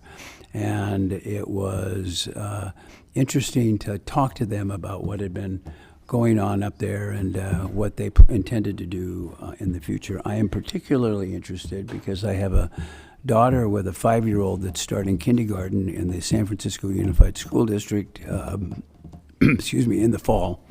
And so it was good to talk with them and see in California what they're doing. And secondly, when I came back, the very next day was the annual middle school sports banquet put on by the Century Club, and there were 1,000 people at the Pyramid at Cal State Long Beach, and you could cut with a knife the excitement of the kids that were honored. Many more were honored this year than had ever been honored before, and it was a great venue, and you could just see kids looking around and thinking about Cal State Long Beach, maybe for the first time, as a place where they might go to school. It lasted a long time, but everybody seemed to enjoy it. Superintendent Baker was there, Jane Conley from Cal State Long Beach, Mike Munoz from Long Beach City College was also there, and it was a terrific event. So, thanks. That's all. Thank you, Mr. Otto. Board Member Kerr, I think you wanted to add one more thing. I did. I just wanted to give a shout out to the 637 students who will be receiving their seal of biliteracy this year. It's a little less than last year, just because we had some SBAC issues during COVID. So this year, those students who've received that seal not only have a seal on their diploma, but will be wearing a medallion at graduation. So take a look out for it. Congratulations to them. Board Member Craighead. Thank you. I'd like to report on attending the high school open house the night after our last board meeting. And my goal was to visit all 3 high schools that I represent. I didn't quite make that goal, but I did go to 2 out of 3, which is not easy because I like to spend a lot of time talking to people. So that was challenging. Everybody did such a great job. The atmosphere was electric. I think people are so relieved and happy to be back in person and doing fun things. At Milliken, they had a huge stage area set up in front of the auditorium for a fashion show. And I believe they had a couple of hundred models modeling original designs, that kind of thing. A lot of people were in attendance. It was very well attended. I went to McBride from there, and again, just a very celebratory atmosphere. I ventured into the gym where they had senior engineering projects and spoke to some of the kids, and they described their projects, and I was very impressed with this team of female students.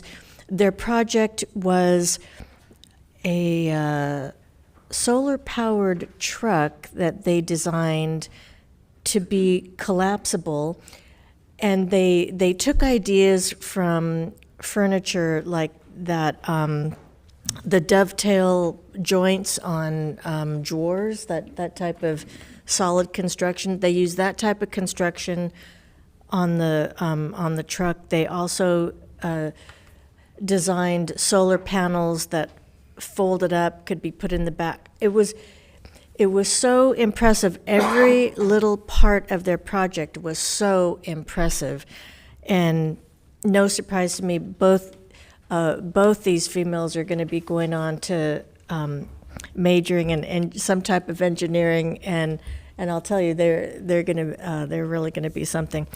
So it was a great night, open house. It's a good opportunity to see what everybody's been up to and to visit our campuses with a lot of people. So thank you. Thank you, Ms. Craighead. Mr. Miller. First, I want to apologize to Megan because I just made a mess. Thank you. So there's a couple of things going on in the next, I'd say, 2 weeks. I shared a little bit of information about them last week, but I'm just going to reiterate a couple.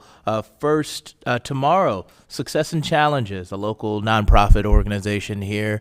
They run a program called Freedom School, which is a really, really awesome free summer program from youth as young as 6 years old, all the way up through the 12th grade of high school. You can go there for absolutely free for a full day.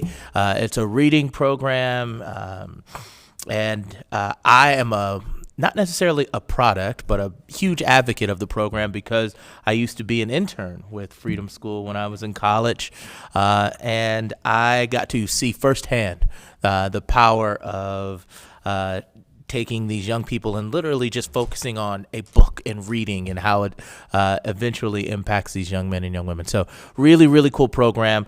With that said, they are hosting a banquet tomorrow at the good old Petroleum Club. I haven't been there in a while. I'm excited to see the interior because I know that they did some renovations, but it should be a really, really good time. So if you're interested in attending, feel free to visit successeandchallenges.org and purchase a ticket. As I said, it's going on tomorrow. If I'm not mistaken, it starts at 6 p.m. Mr. Miller, is that Reverend Wood that's still? Absolutely. Yeah. And his wife, Paula. The next kind of celebratory event that I plan to attend in the next 2 weeks is an organization that's really, really close to my heart because I am a product of this program, and local mentoring organization, Operation Jumpstart. They've been around for 25 plus years. I think they're going on 30 years now. But all things considered, they host an annual event called Scholars Day where they celebrate their graduates. And all of the young men and young women in their program are first in their families to go to college. And let me tell you, from not only my personal experience, but somebody who's attended at least 10 of these things, the space is very, very thick with excitement because I don't know if you've ever physically seen the moment where you're seeing a family break a cycle of poverty, but when you're there and you're celebrating with these families who are going to be watching their young child go to college and maybe at the time had no idea that this is what their trajectory was going to be. It's always really, really cool. And so I'm excited to hang out with those folks over at the Yacht Club. That's going to be going on at the Yacht Club on June 11th. That is a morning event, but once again, tickets are still available for that event at operationjumpstart.org. And last but not least, I don't want to forget about the Juneteenth event that's going on at Rainbow Lagoon. It is absolutely free. This is on Juneteenth weekend, so feel free to participate and attend. Should be a lot of fun. I know last year I had way too much fun, and I'm looking to have twice as much. So hope as many of you that would like to attend can attend. That's all I have. Thank you. Thank you, Mr. Miller. I'll be very brief. So I just want to remind folks that we have our links for you to provide input on our LCAP and budget engagement process, on our facilities master plan. Mr. Moskovitz, I got the text and email at 4:32 p.m. for our expanded learning opportunities. So, we know that our school year is coming to an end.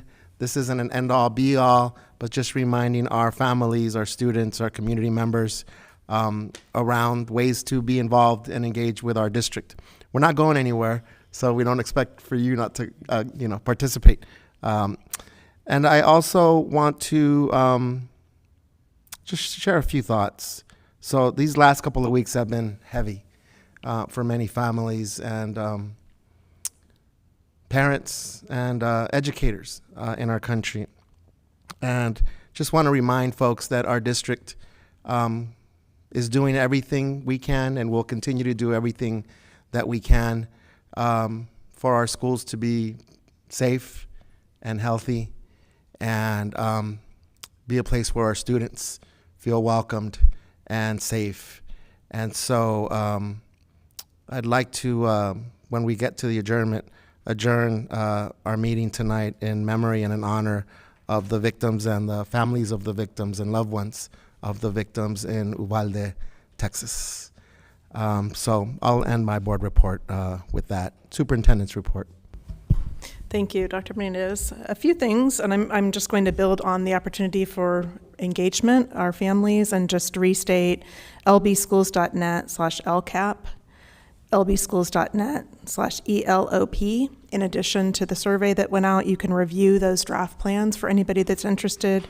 And lastly, the facilities master plan and the draft sustainability policy can be found at lbschoolbonds.net. Those are available for review. Along with that engagement, I'd like to encourage the community to vote. We have all received our ballots via mail, so it takes nothing other than getting the voter registration information out and to cast your ballot. The voting is at an all-time low at this time, and it's a way to engage civically, so encourage the community on that note. It was mentioned that this is Pride Month, so schools and others in the community will be celebrating the accomplishments of our LGBTQ plus community, and so more to come on that, I anticipate, in the next board meeting. And graduation is happening, so just want to acknowledge we have more than 5,000 students starting on June 8th of next week that will be crossing the stage. You will be at many of those ceremonies. And then also our student board member tonight mentioned grad walk. So for the community and for anyone who doesn't know, grad walks are the opportunity for our graduating seniors to visit nearby middle and elementary schools to inspire the younger students about what it's like to be a graduate. So they typically go out in their caps and gowns. Some go far from their campuses. They go on a feeder pattern. They talk to students, and they're clapped through many of our schools. And it's a very special experience. So if you have not experienced a grad walk, I encourage you to get out. It's really inspiring. Cabrillo High School was just recently recognized as a Project Lead the Way Distinguished School, so we want to give props to our Cabrillo High School. And then lastly, Mrs. Craighead, you mentioned on tonight's gift report, we have a gift coming in from the John Mallinger Charitable Foundation. John Mallinger and his family are local residents of Long Beach. He's I believe retired, he might say, PGA golf professional who wants to make a difference in the community. And he is back holding an annual event called The Give. So he has given that. The reason I'm talking about it is because it came directly to me. And I've worked with him, and that gift will be used likely for middle school sports, for students who want to go into high school sports, especially in places where the high schools are having a hard time fielding full teams. So building a pipeline. And I have a vision that the money would also be used to pay high school students and their coaches to coach younger students who would be coming up into high school sports. And so the Mallinger Foundation has been very generous. In addition to that, there will be gifts coming forward to support our golf team. So want to also add my thanks to your thanks, Mrs. Craighead. And that's my report tonight. Thank you. Thank you, Dr. Baker. Any announcements? Yeah, I'm sorry. Go ahead, Colin. Mine is a quick one. So earlier today, I asked Mr. Moskowitz a question about our TK folks, and I might have misspoken because I might have just said kinder, but the question was centered around the staff support for our TKs, and apparently there was a bit of a miscue there, so I wanted to give him the opportunity to correct that. Yeah, I appreciate that. Anytime there's a question of clarification, that's helpful. Yeah, I thought you had said kindergarten, but if you had said TK, I do want to clarify. So for our TK classrooms for next year, the max class size will be 24 students, and there will be at least two adults in the room at all times. So the ratio will be 12 to 1, and in some cases 8 to 1. What I was referencing in my response was to kindergarten classrooms for next year. And thank you for clarifying. Once again, I know there's one person who's going to be really excited about that. Any other announcements, colleagues? Yes, Dr. Benitez, thank you for your words. For those of us who don't know what we can do to help in weeks like this, I will say that the Long Beach Fire Department is hosting a blood drive next Wednesday on June 8th at their LBFD headquarters on Lakewood Boulevard from 8:30 to 2:30, so you can check out their social media to sign up. It's through our Long Beach Red Cross as one way that we can show support and help. Thank you, Board Member Kerr. Anything else, colleagues? Yes. High school graduations are coming up, and I would encourage all of our students to be safe, and I would encourage all of our adults to make sure our students are safe. It tends to be a dangerous time because kids take celebrations a little bit too far, and you've worked too hard, and we care about you too much for anything bad to happen. So please, all you graduating seniors, please be safe, have fun, but be careful. Thank you. If there are no other announcements, I will entertain a motion to adjourn. Thank you, everyone. Have a good night.